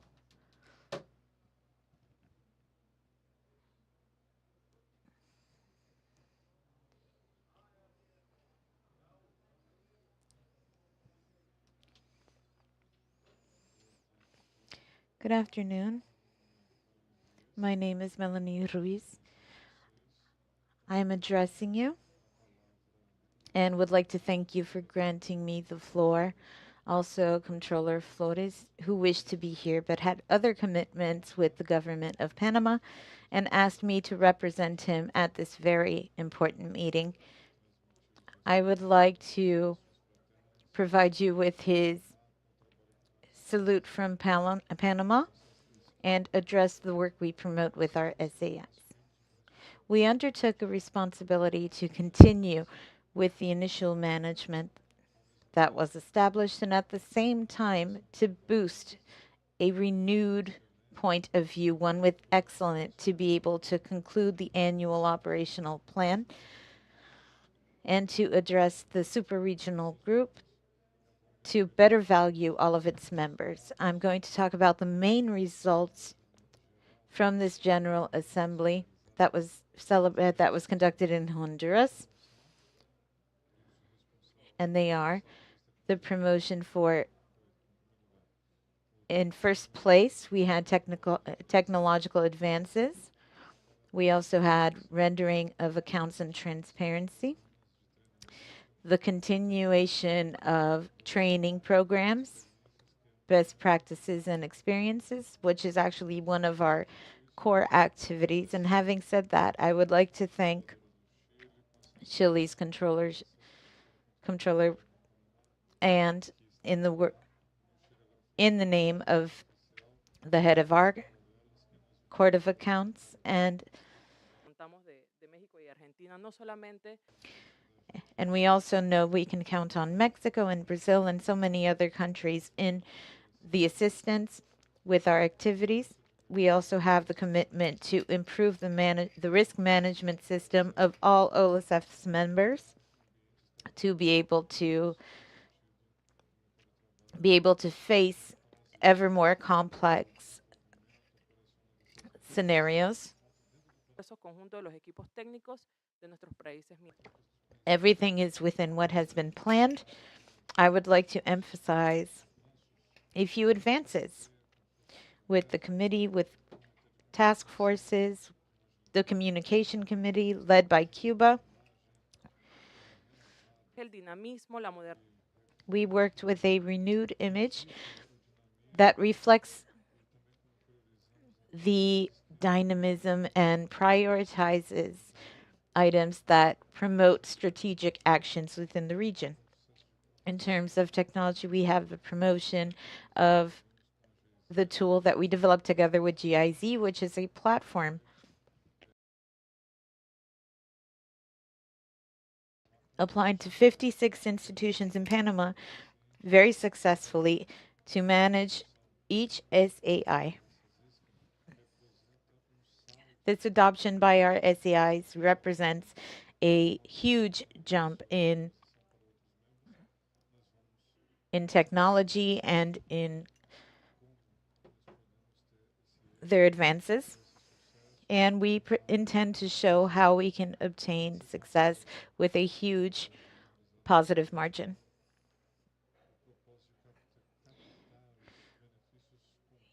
We also want to bring in concrete benefits as we move forward with this theme so that we can better propose an integrated system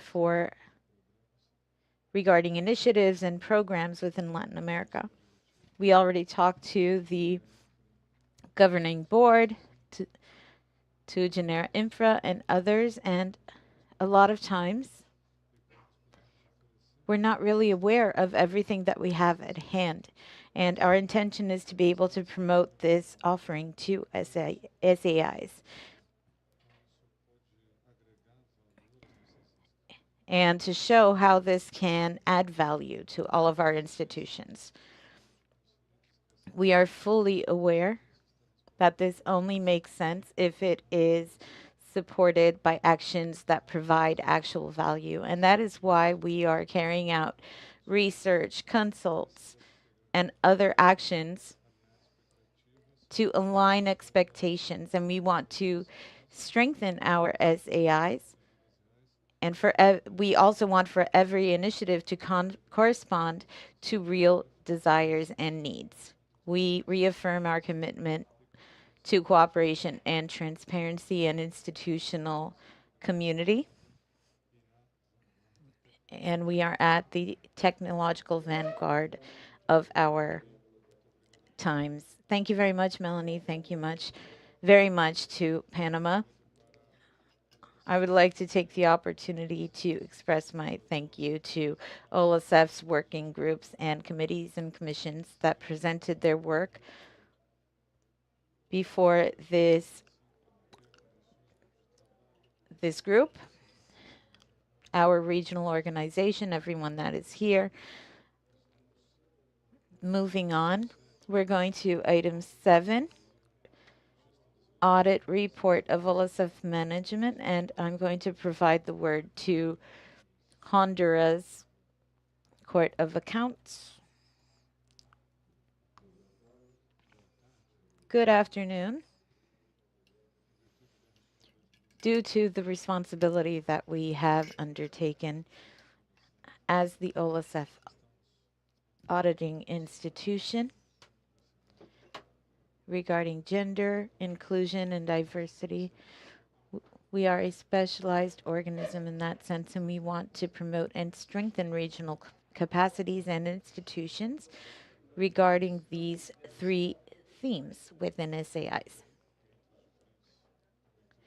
We also want to foster this among different task forces, working groups, commissions, and committees, and to assess the efficacy during the time between January 24 and June 2025 of the initiatives, experiences, and tools that were intended to contribute to the competencies and capacities within these fundamental issues, as we will present here.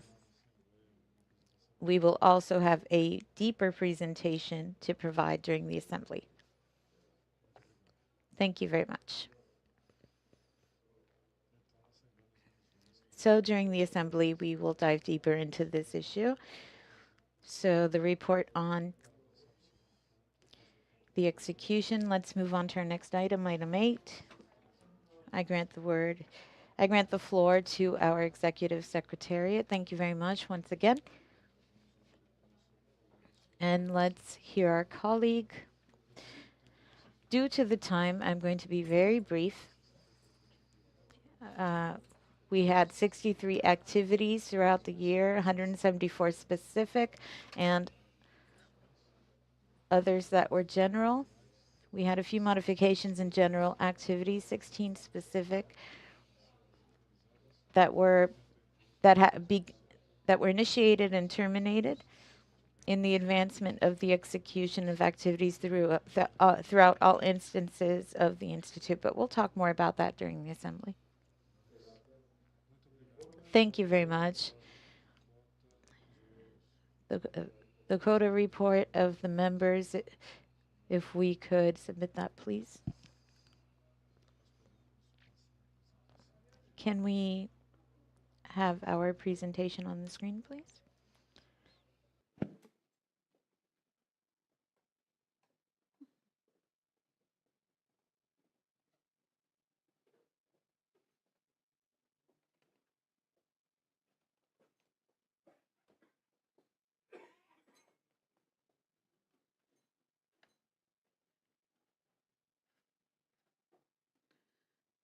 Del informe estimado de los pagos por membresía de los miembros plenos.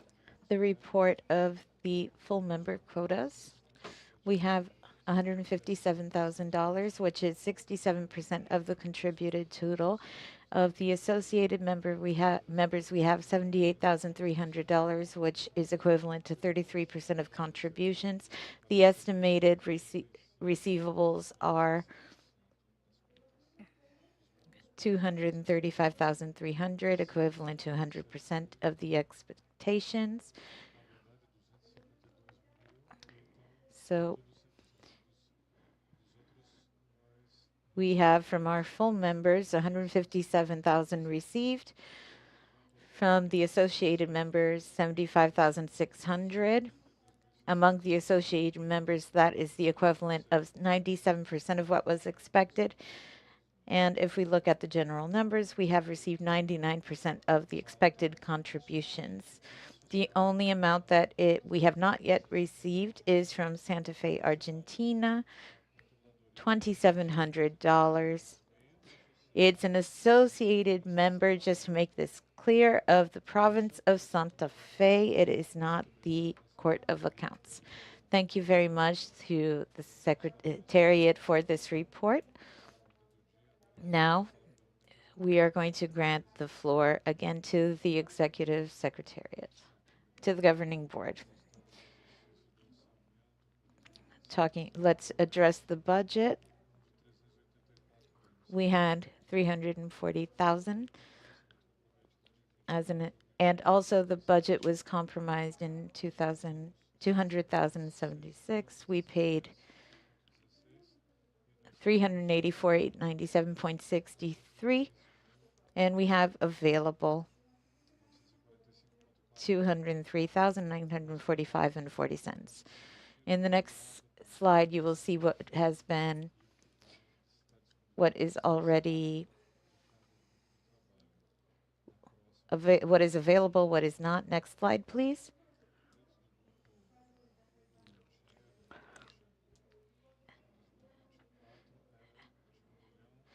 Our cash was 1,108,829.86 with the quotas from our 2025 members.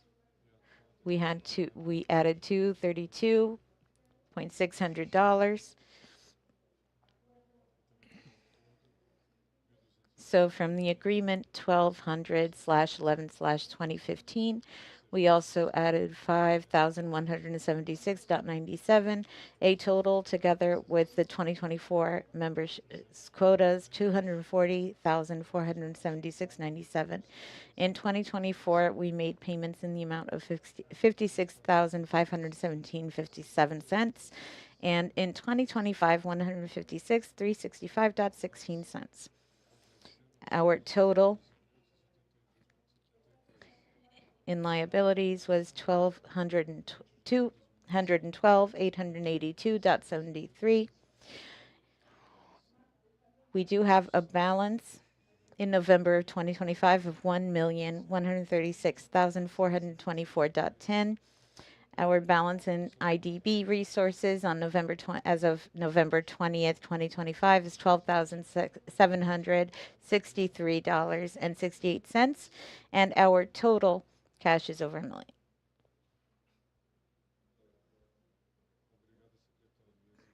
Thank you so much to the Executive Secretariat. Our next item is 11, a report on the advances for 2026.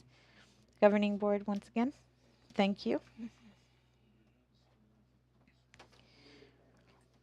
Auditor General, this year we began formalizing different activities regarding what will be applied in 2026. In September and October, we received proposals, and we talked to each of the presidencies of the work groups and committees and commissions. Within these meetings, we sought consensus, and we also wanted to investigate what the budget would be for each of the comprising entities regarding the programs that were presented. We will be repeating this throughout the next days and addressing what was developed, as well as the budgets that we would like to apply in 2026, and maybe call an extraordinary meeting. We have a study that should be analyzed by all for approval. We request authorization from the council so that once the plans are approved for 2026, that we are able to continue or give continuity to this process through a notice provided to the General Assembly.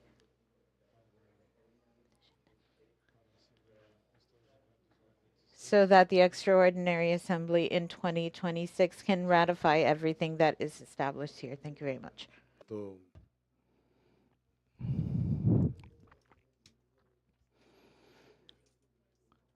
So now we're going to have a request for full membership for Aruba.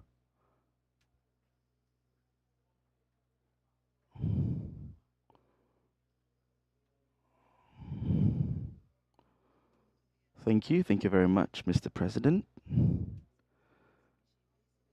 The governing body has received this request to have it incorporated in August of 2025. This application was sent to our presidency, which has sent us a report, making sure that Aruba has everything that is necessary to be a part of OLACEFS. Now it can be a part of it. It can become a member. We have forwarded it to the competent committee, which has sent their report in October in favor of the continuation of this process. So it is believed that Aruba really fulfills all of the requirements to become a member. We would like the council to vote so we can have the Aruba Court of Accounts included. Thank you, Ebert. Yes, we talked about it once. OLACEFS maybe could include Caribbean countries. I've already discussed that with the president of the Jamaica committee, and we were talking exactly about that. She was the president of one of the organizations there. It would be so nice for us to unify the whole of the Caribbean in the OLACEFS. And about that process for the 2026 to 2028 presidency, we're going to hand it over to the General Controller, talking about the election process within this period of 2026 to 28. According to what has been established in the OLACEFS regulations, the governing body has issued a deadline to receive the petitions, the applications as candidates, and also the TCU in Brazil, the Count of Courts, has shown theirs, has sent theirs with a plan from 2026 to 2026. We've distributed these documents among the members, and this is the only application that we have received. We would like to suggest that it be approved.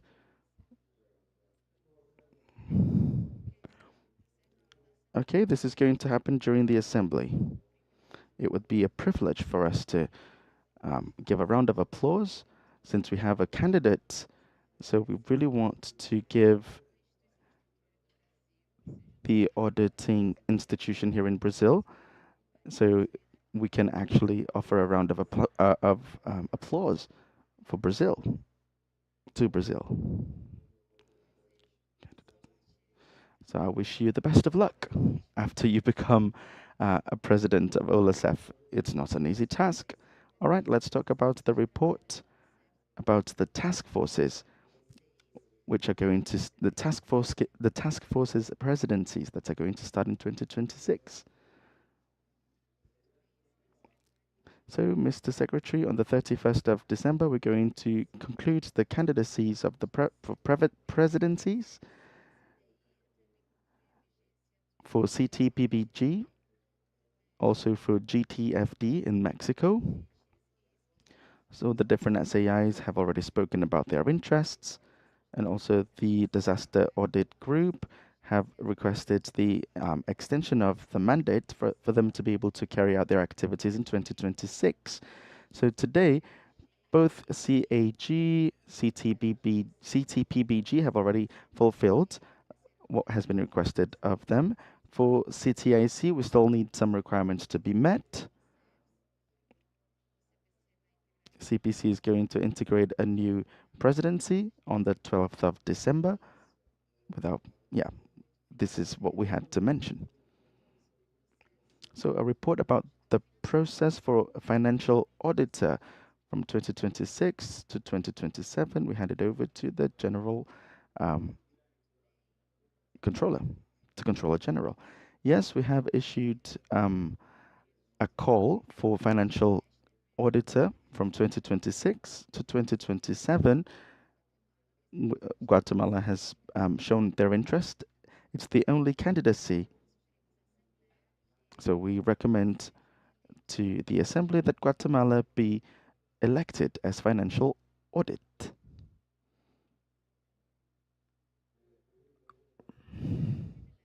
what a privilege it is to be able to count on all of our Guatemalan brothers who have always contributed towards the OLACEF's goals. So it's really nice to see your work always in tandem with ours. Very good. We're going to carry that to our assembly.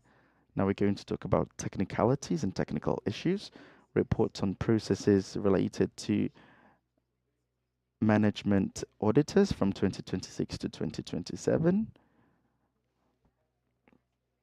Once again, we would like to say that the management auditor position was performed by Ecuador, Paraguay, and Honduras. We still haven't formalized the candidacy. Probably from here until the assembly day, somebody is going to show an interest in that position, but we are still consulting internally. We haven't defined anything. Nobody has officialized their candidacy.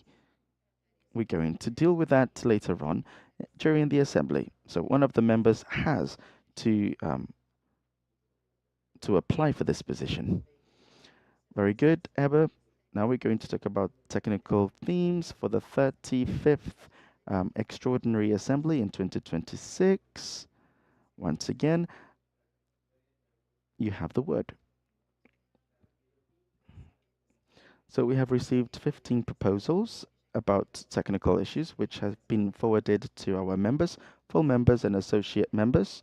8 from them come from full members, and 4 other proposals from the rest of the members. So we're going to see proposals with all of these technical characteristics. Considering the criteria here and also the deadline for this call, we will only consider the proposal by our full members which have been forwarded. We're not going to consider those that have exceeded the deadline. About the related themes, we've seen sustainable infrastructures, challenges and opportunities for the SAIs. That was presented by Paraguay with the support of the Constructive Council by Adapter Infra. Also, non-concluded works in South America. We want to avoid losses in public management. It was a Colombian SAI proposal. Also, the experience of audit institutions in the health system. That was proposed by the Colombia SAI. We also have guidelines for financial institutions to have independence, especially when it comes to budgetary issues. That was proposed by Panama. Basically, this is it, Mr. President and Mr. Secretary. Thank you, Ebba. We're going to have a report by Entersai. Now we're going to hand it over to the Ministry of the TCU.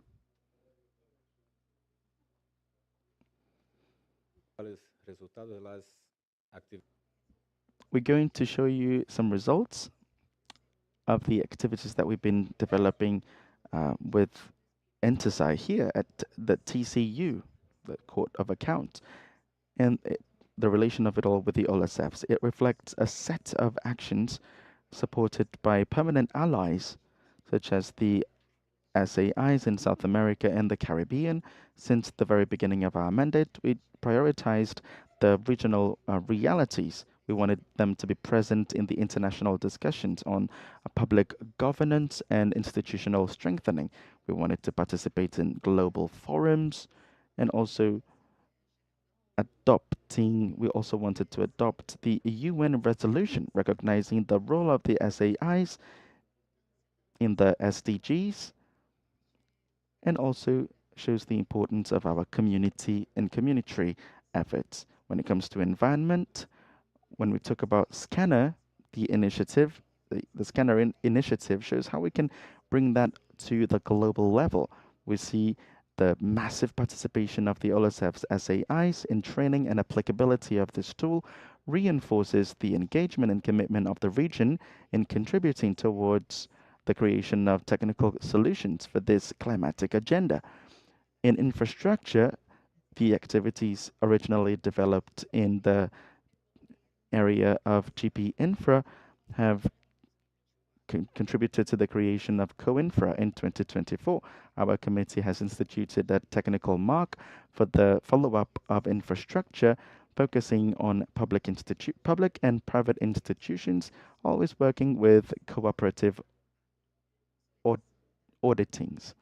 The consolidation of Co-Infra and IntoSci have allowed for structured advances in energy transition. And in this context, I'd like to highlight the practical guide on energy transition as a coordinated initiative by the TCU and IntoSci, which has advanced together with Co-Infra thanks to the engagement of the SAIs in our region. When we talk about digital transformation, we have a program that has broadened the technical capacities of the SAIs by means of diagnosis and strategy elaboration. The network created by professionals in the region during these trainings on lot scan, and also the interchange with TCU chat have contributed to the consolidation of those institutions. We would like to talk about the initiatives connected to the civil participation, such as the elaboration of a program to include the population in the creation of programs in the TCU, always focusing on young people, which is connected to the civil participation department at OLACEF. And speaking about the fight against corruption,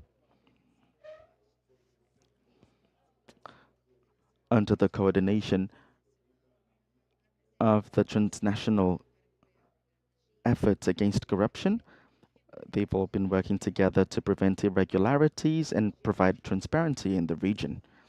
This report demonstrates some results which reflect mainly the regional cooperation, the OLACEF's participation, which was fundamental for these initiatives to be able to reach a scale, a significant scale. I would like to thank OLACEF for their support, and I would like to tell you that the TCU in Brazil is always available to continue collaborating with you. Thank you very much. Thank you, Mr. Minister. Now we're going to the 19th point. We're going to talk about Genera Point A, Genera.8 or Genera, where we're going to be discussing gender-related issues.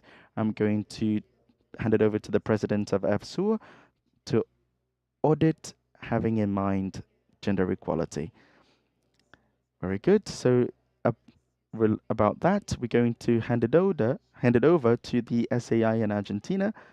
So we're going to have a little presentation about it. I understood that you had discussions with Buenos Aires, so I believe that Michaela or Nadia are going to talk about that. If you have any problems, we can do that straightforwardly. We can do it directly from here. Are they connected?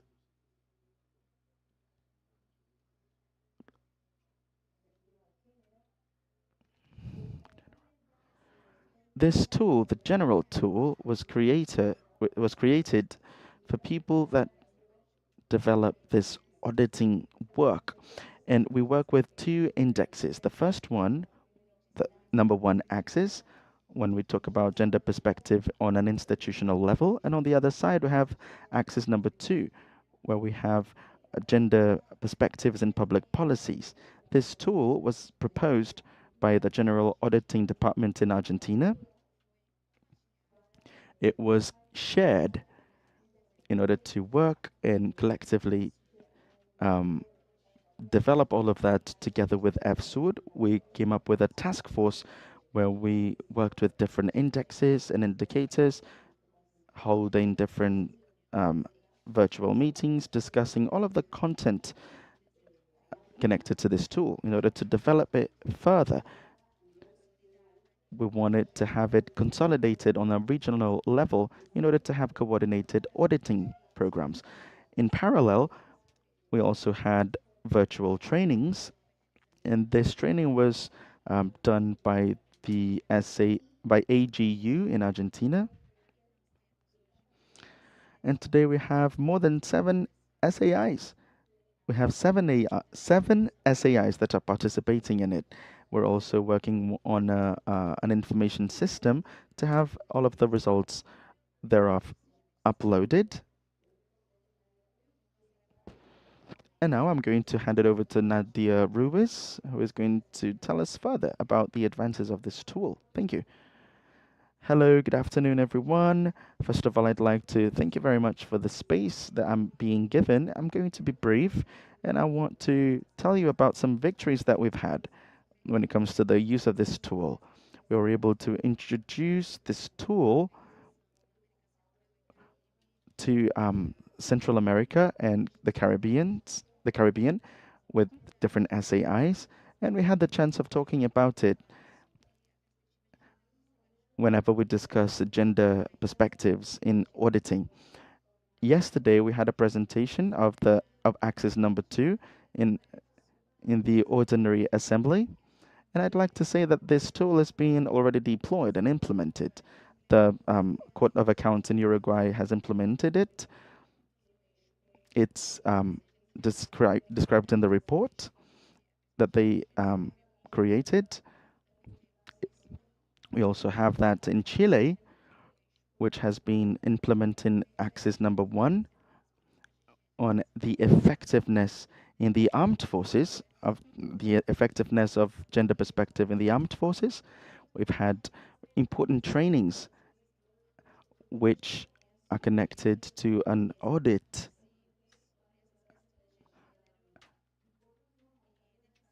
When we talk about deficiencies or disabled people, I would like to say that in this audit, we've been working on a report that connects the two axes. We want to measure the institutional environment and also the public policies and connect it all to the health system. I will be very brief, and I want to say that Genera was created by women, and it was developed and consolidated on a regional level. It's a tool that really enables access by everyone. We can compare different data, and we can incorporate this gender perspective in our audit project. Thank you very much for your attention. We are at your disposal for further consultation if you have any problems with this tool.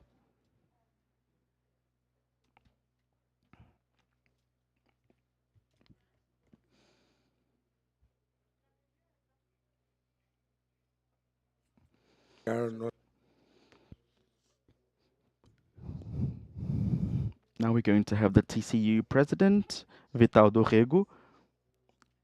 He just joined us.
Bueno, en honor al tiempo, vamos a dar seguimiento a nuestra agenda.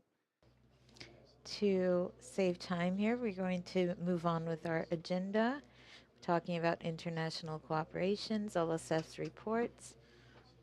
And now we have the intervention of Sebastian.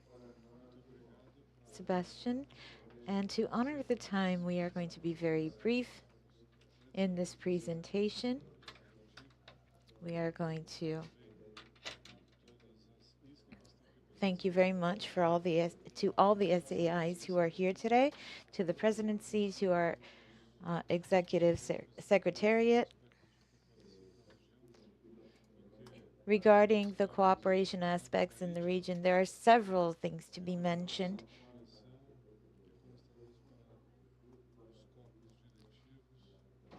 And that relate to the governing boards.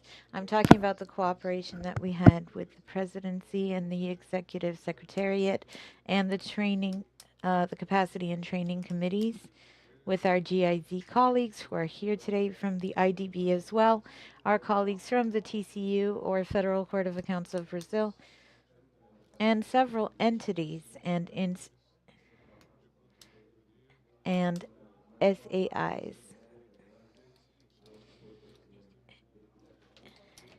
We have bilateral support, and we also have global foundations on our side.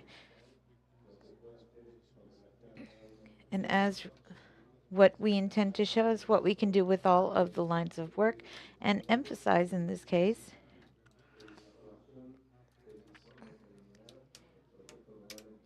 and request the approval of the preliminary report from INTESAI, and also very proudly refer to a specific case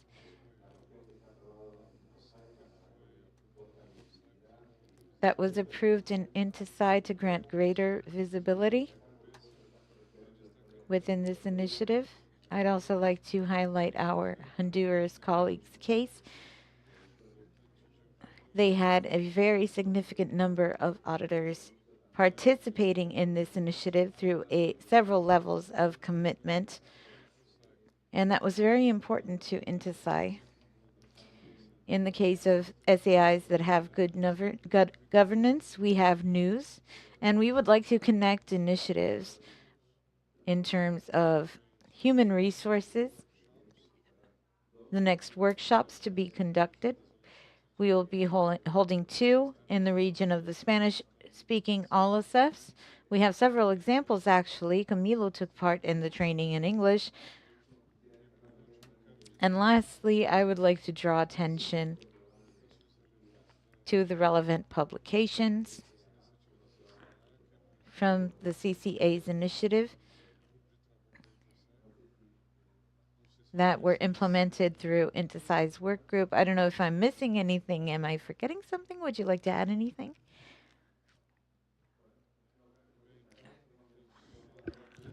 Well, I would like to thank everyone once again, and we'll see each other at the assembly. Thank you very much.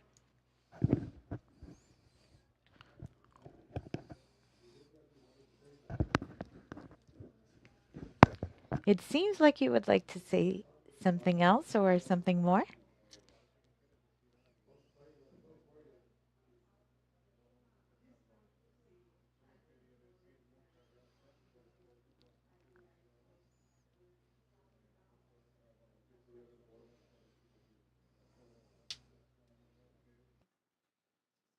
Seguidamente vamos a escuchar el informe de actividades de la OLACEFS. Now we're going to talk about the reports of the OLACEFs. We have just spoken on that, and we are granting the floor to one of our representatives. Good afternoon, Mr. President, and to all of those here. I would like to thank the presidency, the executive secretariat, our host, for participating in this space and to be able to talk about the actions developed within the cooperation between OLACEFs in our controllership against crime and the 3rd General Assembly in Panama that was held last year to foster an exchange in best practices and experiences as well as knowledge and the development of capacities, competencies in our regional cooperation, and also to accelerate our fight against corruption. I'm going to talk about a few initiatives that we've been developing. As the Comptroller of Paraguay mentioned, we are working with the theme integration between corruption and environmental change, and we have been doing this with the support of Chile and Paraguay SAIs, with the intent of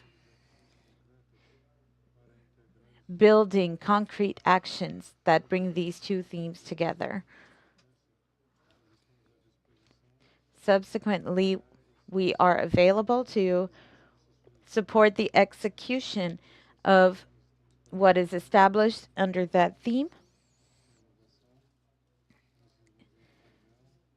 And in terms of innovation, we are aiming at developing a panel together with Chile and others, and we're going to discuss how AI can be applied to this platform within our investigations or to serve our investigations. And as the Paraguay controller said, we are part of OLACEF through several activities, such as, for example, this activity that was promoted in Rio de Janeiro to fight against organized crime and corruption within mining activities. And we also have bilateral activities with SAIs. We just had a general convention of our anti-corruption cooperation framework, where we had the participation of several reference institutions such as Ecuador. And this year, we're developing a meeting between states that will be held in Qatar. And we will have the participation of Chile's SAI. We're available for any consult that OLACEFs might need. Informe sobre actividades OLACEFS AC Colombia. We have the representative of Colombia. Fernando, please.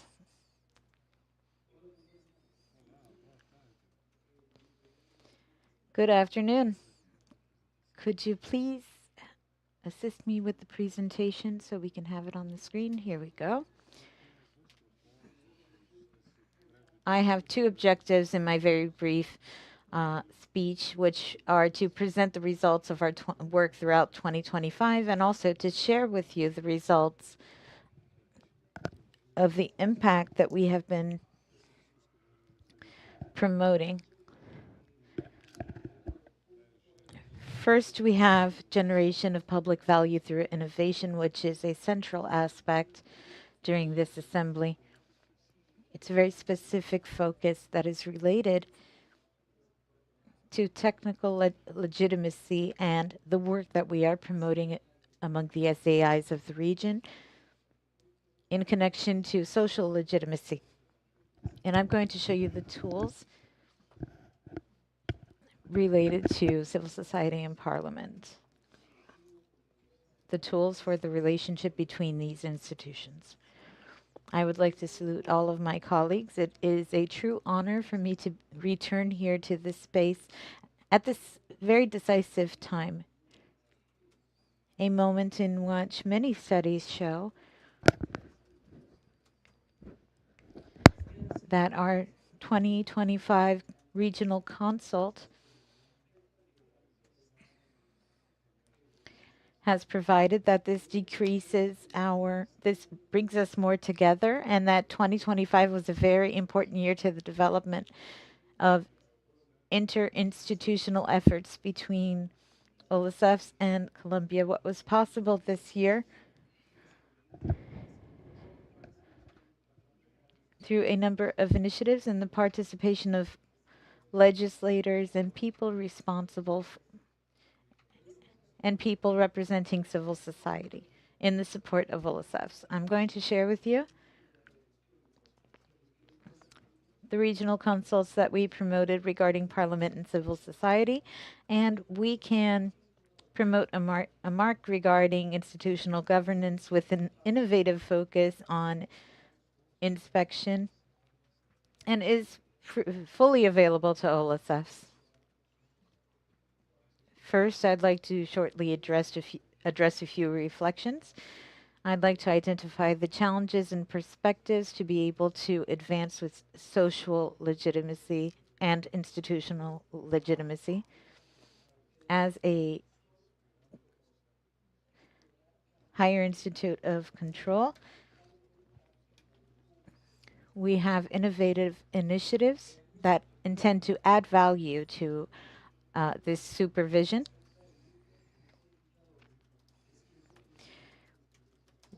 We had the participation of 1,400 legislators, 322 civil organizations, 22 SAIs who are members of OLACEF, and the result shows a clear relationship with the parliaments. We can see that there are several countries where this is limited to, where there is a need for clear protocols and other limitations that hinder the actions of the SAIs as a supervisory institute. We have technical recommendations to the improvement of public management, public administration.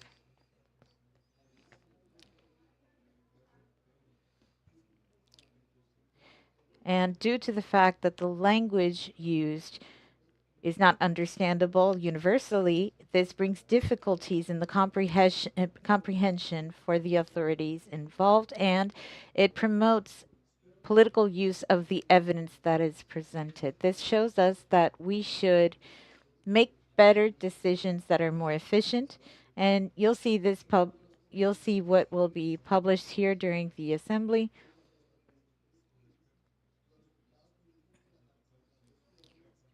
Results also indicate that civil participation is limited to the normative reach, which generates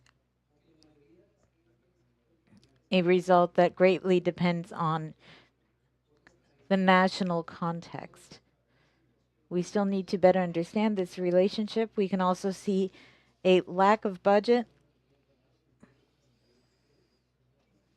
and this reflects the fact that we cannot depend on isolated projects. There are also difficulties in establishing budgets and following up, concentrating those tasks among a small number of institutes. And finally, when OLACEF sees itself being limited, it limits credibility and institutional connection. It's very hard to work hand in hand with these entities and SAIs. Comparing the data. I'm sorry, something just came up, I think. Technical issues. Okay, comparing the data that was obtained through this consult. Something happened. Comparing the data obtained in the 2024 consult, we were able to find out that in 2024, the results show that only 15% of participants recognize the contribution of SAIs with the public sector regarding innovation. 17% interpret that SAI's work is connected to civil participation, and another percent recognizes its relationship to inspection. What we have obtained in terms of data is still not enough to establish a connection.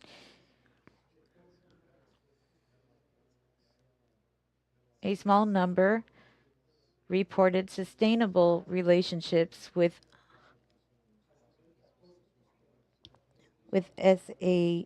ISCs, and significantly 65% of organizations from civil society require mechanisms to establish dialogue and reaffirm their efforts to build relationships that are more inclusive and more permanent. These results show us how we can advance with three important tools, two of which are under the leadership of a commission and the other of the Parliament and SAIs. The first one is the Manual of Best Practices in matters of relationships between supervisory entities into Supreme Audit Institutes and parliaments. And basically, we think about a map to be able to improve actions and the thought process of parliament and etc. We have the institutional relationship index. In the future, what we would like to promote is we would like to contribute to these civil society entities in the monitoring and strengthening of the connection between these two institutes. This instrument is aligned with the principles of INTES IP12 with the coherence of international efforts combining self-assessment, external evaluation to guarantee credibility.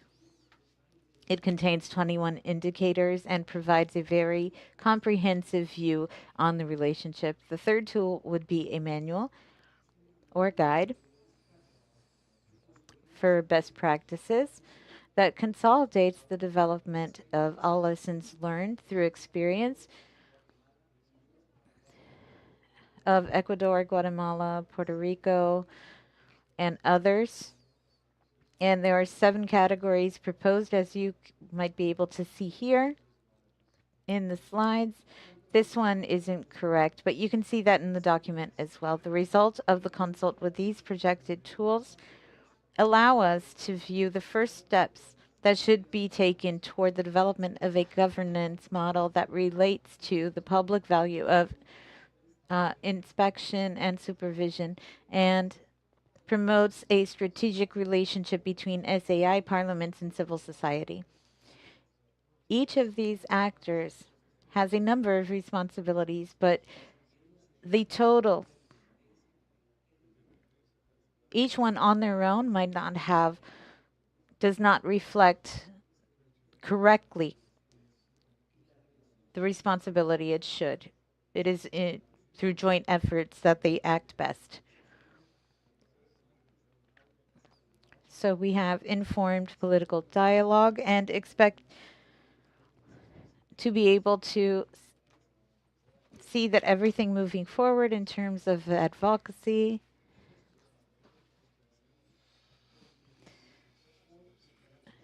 and we really help to protect civil society and institutions and to promote their appropriation of knowledge and information, complaints and alerts and warnings. We expect synergy among these activities and know that this produces a very valuable set of information and actions.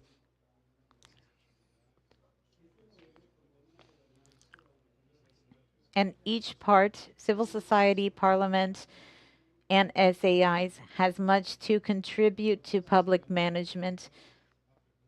So the question is, how do we contribute to regional governance to promote the recognition of supervision and control? Preliminarily, I think it's important to readdress the results of this investigation.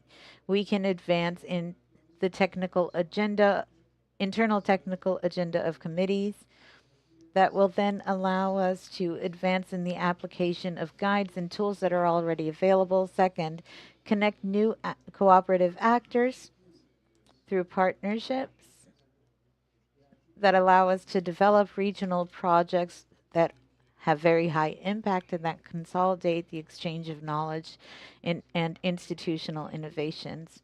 On the other hand, strengthening the connection with these institutions and parliaments on a regional and global level, and finally, systematically integrate organizations from civil society as strategic partners through the dissemination and follow-up of the value of inspection. On the other hand, we would like to talk about the engagement of AC Colombia to follow up with this project. and we are sure that we're still going to have an opportunity to discuss this topic. I would like to invite you to read the technical document that are going to have lots of information which has been compiled throughout this consultation process. I know that it's an extensive document, but it is important too. We know that we have external actors that are letting us know what they think. All right, moving on with the report on OLACEFS activities together with Adapter Infra and GIZ. Now, GIZ, you have the word. Thank you very much. We have a presentation. I don't know if you can share that with us. All right, good afternoon, everyone. I would like to salute all of the authorities present here. It's an honor for me to be participating in a governing board session. So I would like to say that in Portuguese. Olá a todos. So the presentation today by GIZ is connected to the advances of the 4th regional project and its implementation. We have Adapter Infra, and after a year of implementation, it already counts on advances and results, which are going to be shared with you throughout the assembly. Basically, what we have here is a spoiler session. But it's also a moment to think. It's an acknowledgement moment. It's all due to the collaborative work and also the commitment by different people on different instances of the OLACEFS. From now on, I'd like to express my gratitude, especially to the presidency for their continuous support. And also I would like to be very thankful to all of the member institutions. CCC, like CGID, Coinfra, Comtema, CTIC, and GTFD, whose contributions have been fundamental for us to be able to get to this place where we are now.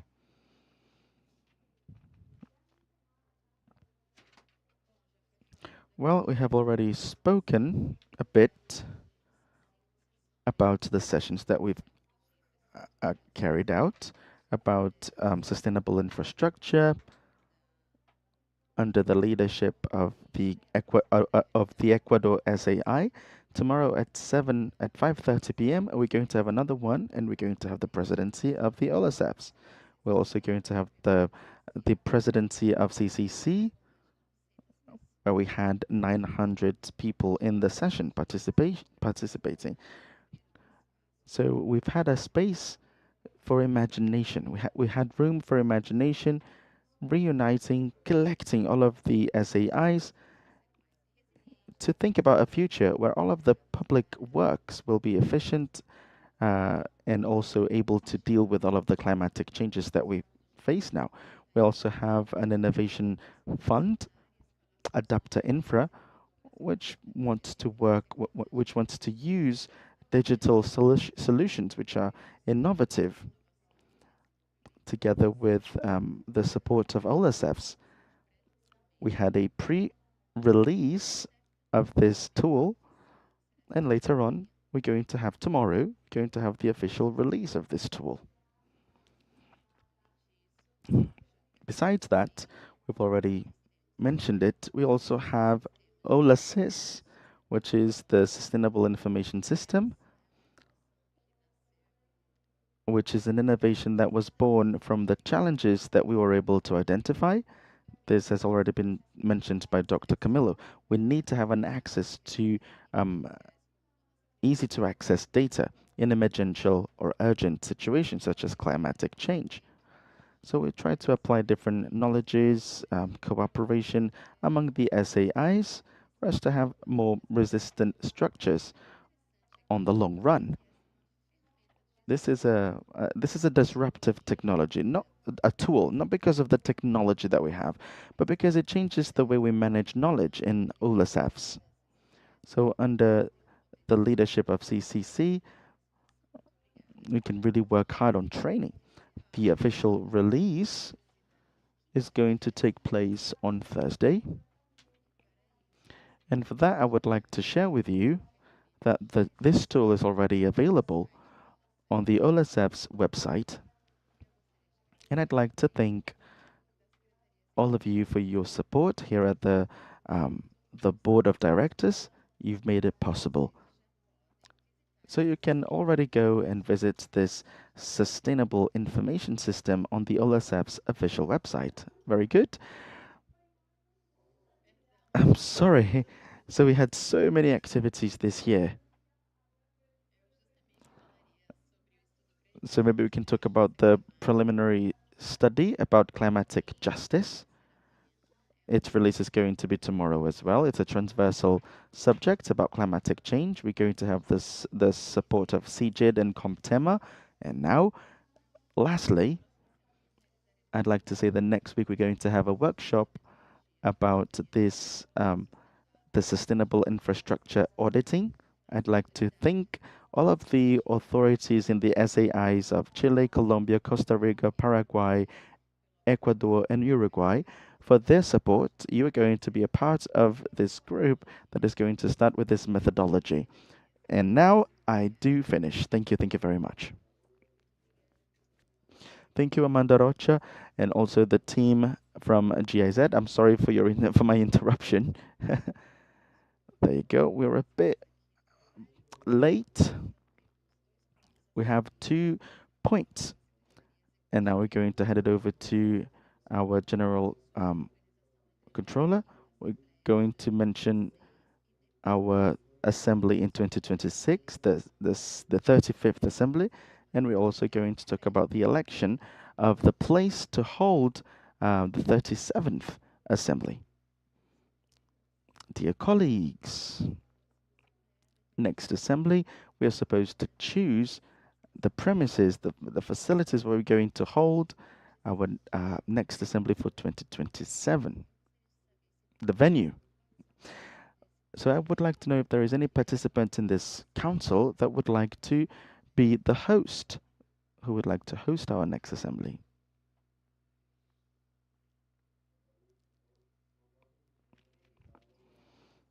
Very well.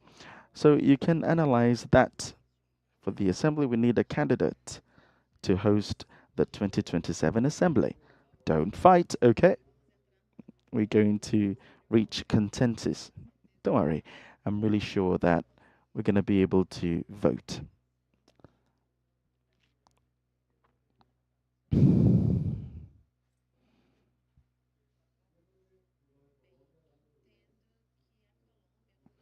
I really understand that Colombia next year, well, you've already mentioned that to me. I believe that it was going to be earlier, maybe in July, right? From the 21st to the 24th of July. I think that's what we agreed upon. So remember that next year we're going to have the World Cup. So I'm not sure if I'm going to be able to be present. The Brazilians are looking at me now. But that's it. So it goes from the 19th of June to the 19th of July. So it would be interesting for us to have it after the Cup. So maybe from the 21st to the 24th of July in Cali, Colombia. Okay? All right, now moving on with our agenda. The next 2 points are the presentation of a preliminary study, and also we're going to talk about some initiatives by Dr. Jasmine. She's going to tell us a little bit about that. Good afternoon, everyone. 23, the preliminary study on institutional governance at OLACEFS. We know that the presidency and the executive secretariat have been trying to develop better processes to attain the goals of our plan. And inside all of that, we have strategy number 1 with a special challenge. We need to have technical and financial sustainability, working with complementary strategies where we can have sustainability, autonomy on the long run. We have to have it in an integral part. It's a pillar to guarantee to guarantee that we move forward and that we can keep providing our services to the member SAIs. In this context, we have to create a sustainability strategy. So this presidency has decided to carry out a preliminary study based on 3 axes: organization, the norms, and also the institutional processes. And the objective of this study was to generate technical evidence, which is quite clear, that can identify with precision how OLACEFS is organized, its main strengths, and also its weaknesses, in order for us to go towards a model that is more stable. In different dimensions, we know that this needs to be sustainable in order for us to keep on carrying out our work. The study is already in its final phase. Next week, we're going to have the final results and related recommendations. We're going to pass it on to the executive secretariat, and our objective is to have a summary, a strategic summary with solutions for the future of OLACEF, so we can also work on a solid basis and have a more robust structure to face the emergent challenges. It's not the end, it's actually the very start of a chance for us to actually organize our priorities and guarantee that OLACEFs continues to have value and also supports the different SAIs in the different region. So representing the presidency, I thank you all for your collaboration, you who have contributed for this study. Thank you, Jasmine. Now, just to go moving on to point number 4, we're going to have a report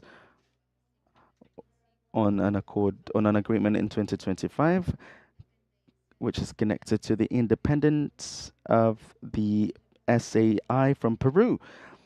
We're going to show you a report about the actions that have been carried out. We're going to show you some actions that affect the independence of the Peru SAI. In Santiago, we had some directives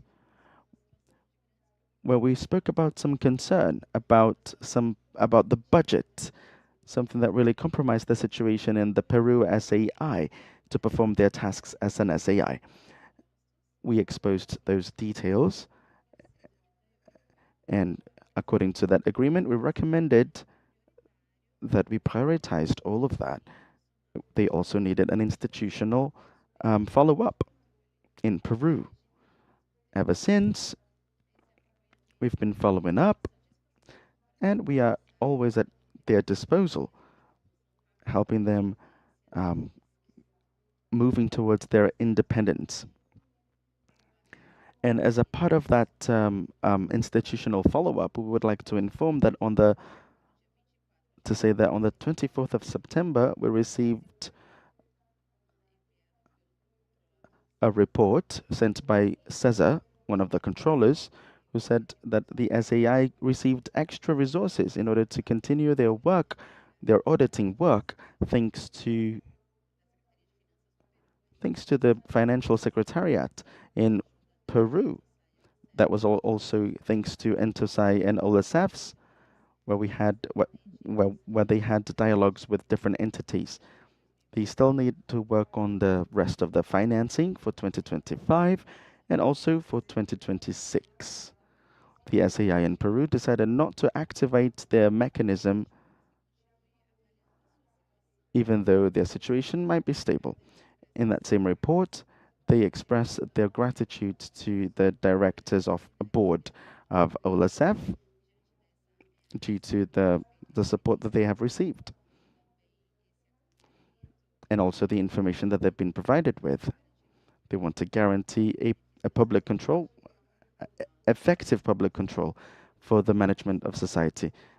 We would like to reiterate our conviction that we're going to support not just Peru, but also all the SAIs that see that their independence is threatened. Thank you very much. Thank you, Jasmine. 25. We're going to introduce a manual of best practices between different parliaments and SAIs. Now I'm going to hand it over to Peru.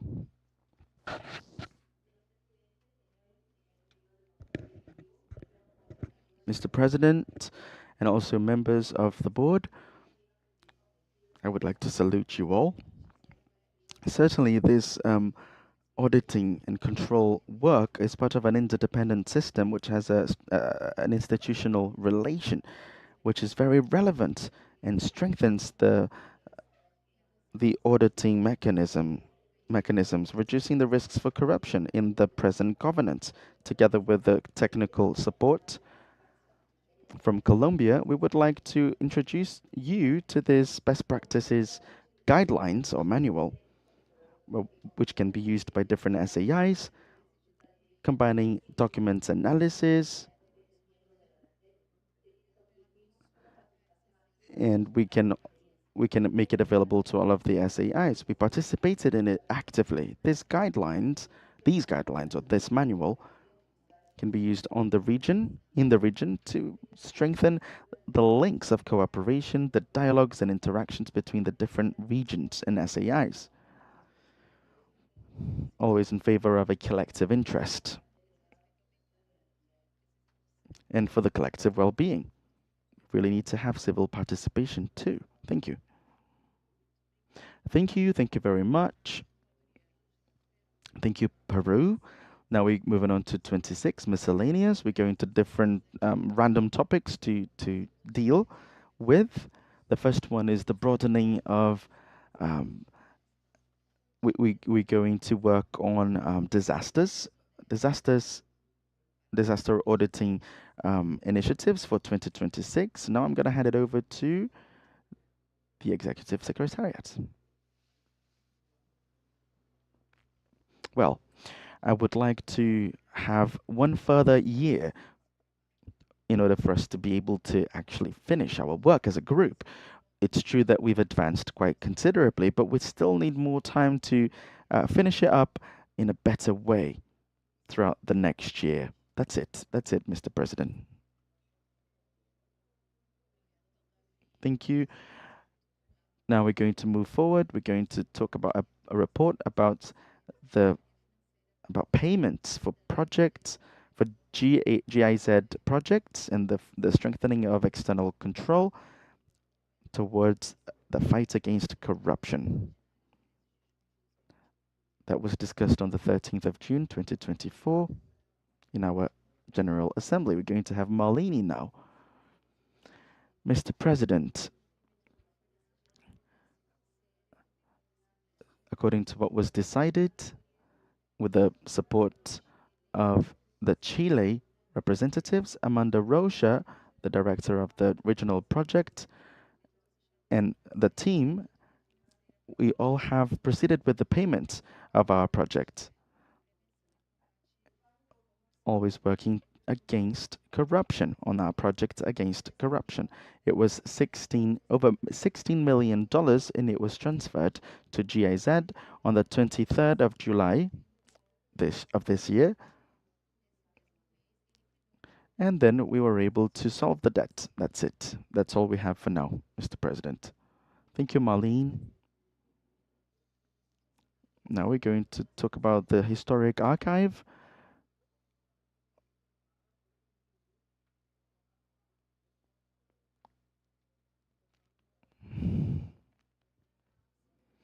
Well, in this case, as a part of our work, we are still keeping these archives.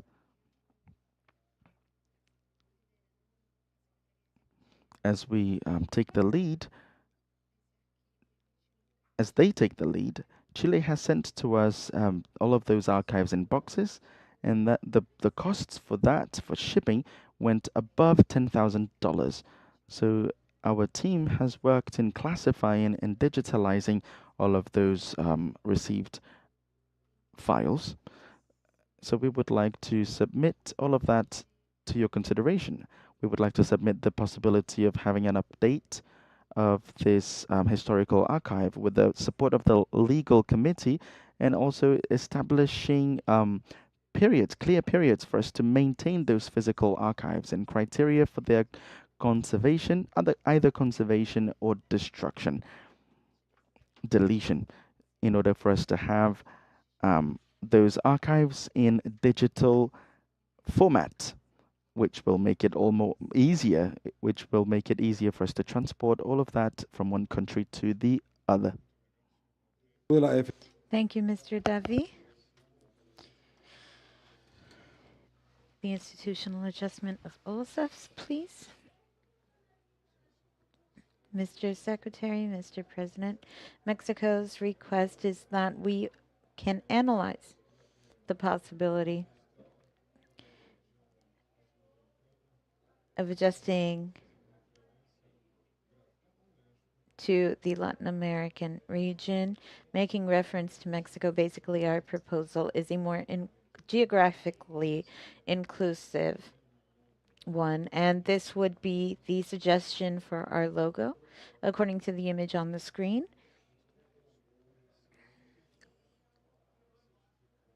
We were made aware.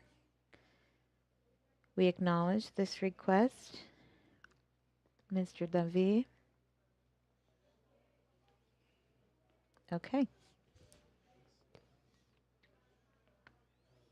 In this case, my colleagues throughout the years, a number of entities and SAIs have been part of our organization. Throughout the assemblies held, we are going to decide on a new member who is Aruba.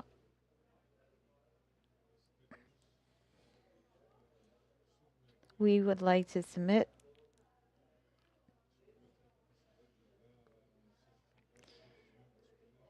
the capacity to provide all full members with certification and to consider this possibility as one of gratitude to each of the members. These certificates would be able to be delivered throughout the next session to be held if you deem this fit. Thank you very much, Mr. Davi. Before we end, I would like to tell the President of the Court of Accounts, I would like to ask him to provide us with some words.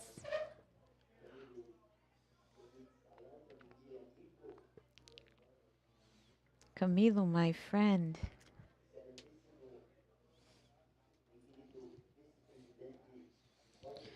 My dear Vice President, Mr. Oliveira, our Honorable Auditor General,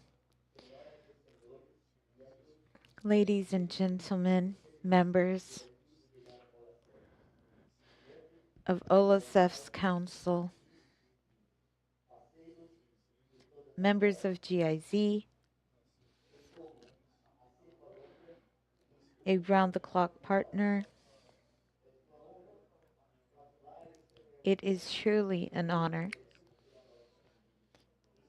to be here at this meeting today. It is wonderful to be here. I am coming straight from another mission abroad. And this is a very special moment. I'd like to begin by saying that from the bottom of my heart, thank you very much. At INTESAI and OLACEFS, our work is volunteer. It is driven by a cause that brings us together and that inspires us. We have energy and dedication placed into this, each one of those here, and without that, nothing that has been obtained would have been possible. You are the force that transforms ideas into results. What we do here goes far beyond the frontiers of Latin America. We are contributing to the strengthening of external control throughout the world through initiatives that are today international references. That is a great matter of pride for all of us. Our region has shown the world something unique. external control with incredible technical quality, but also with heart and soul, which is what defines us. That's what sets us apart. That is what makes us strong. I am fully sure that OLACEFS will continue at the vanguard and as an example of commitment for all countries that believe in transparency and good governance.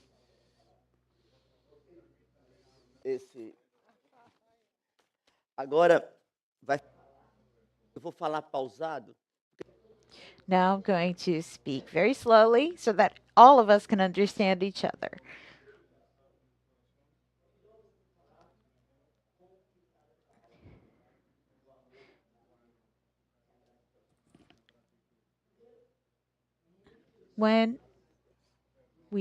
First of all, I apologize for being dressed like this.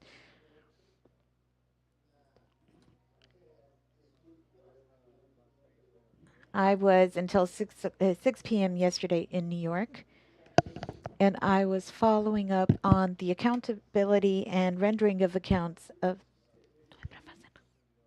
No board da ONU. Então, às 6 horas eu saí, cheguei em São Paulo, vim para cá. The rendering of accounts of the UN, and then I came here in a rush, and I was very happy to arrive here. And I apologize for not being here at the time that I thought I would be. My other address would be regarding the fact that in the last 10 years, Brazil, through Augusto Nardes, and some of the ladies and gentlemen may know his performance as head of OLACEFS. He was actually a precursor of coordinated audits that were subsequently developed and became a series of new products and procedures.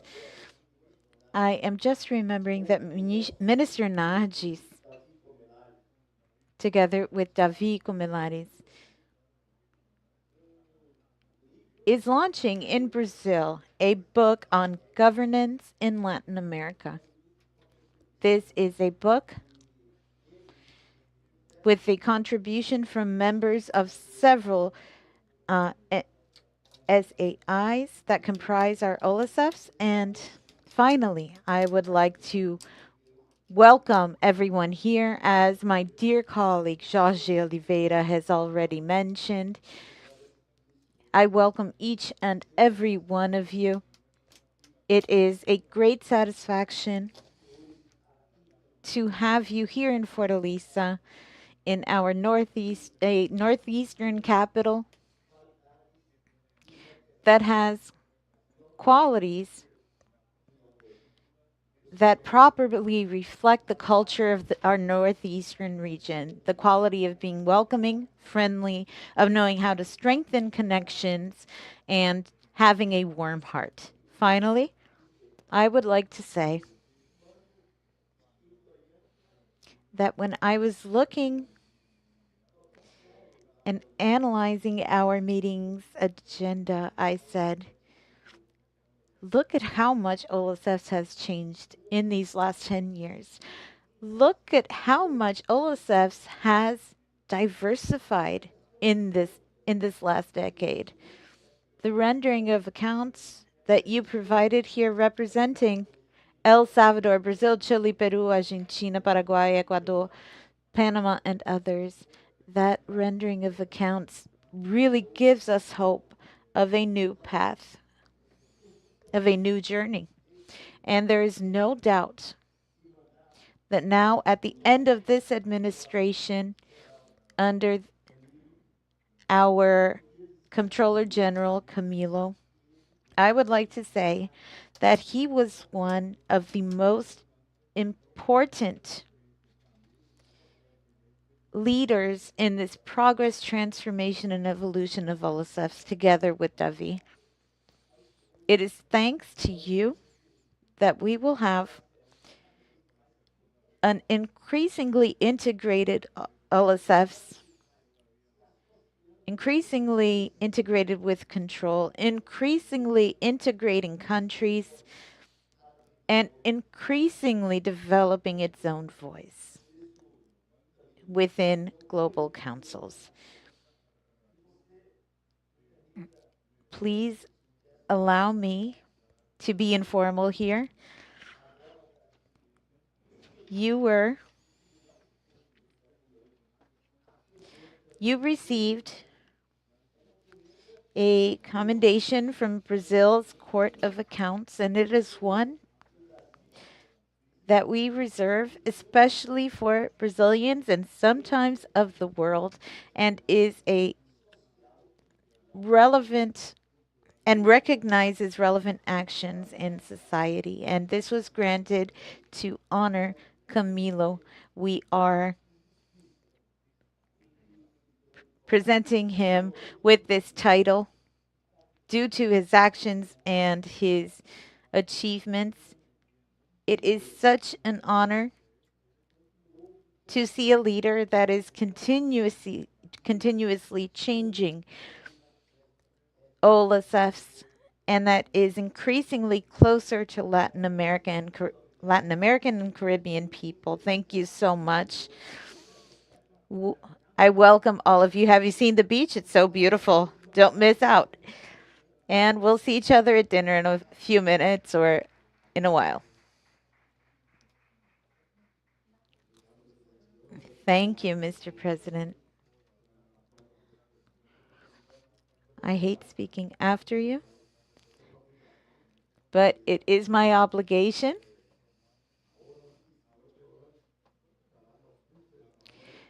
And now at 6 p.m., we are going to have the buses that are going to take us to a cocktail. And I want to thank the President for his words. It is an honor to have you here. And let us share these times together. Thank you very much.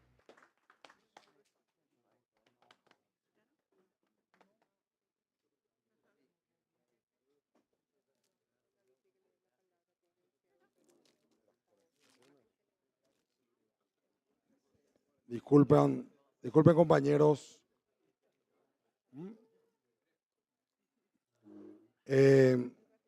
Una última información perdón, te pido disculpas, don David, que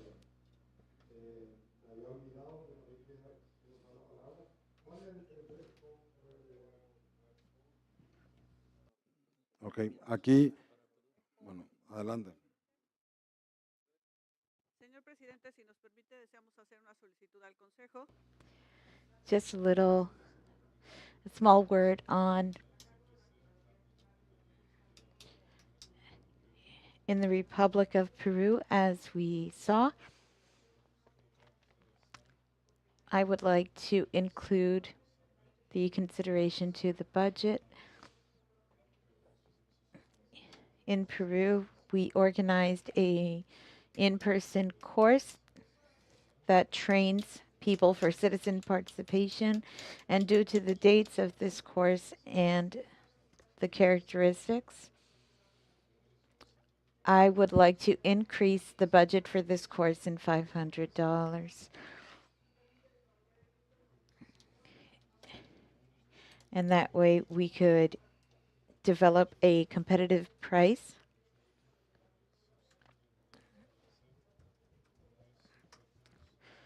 We would like to submit that petition for vote.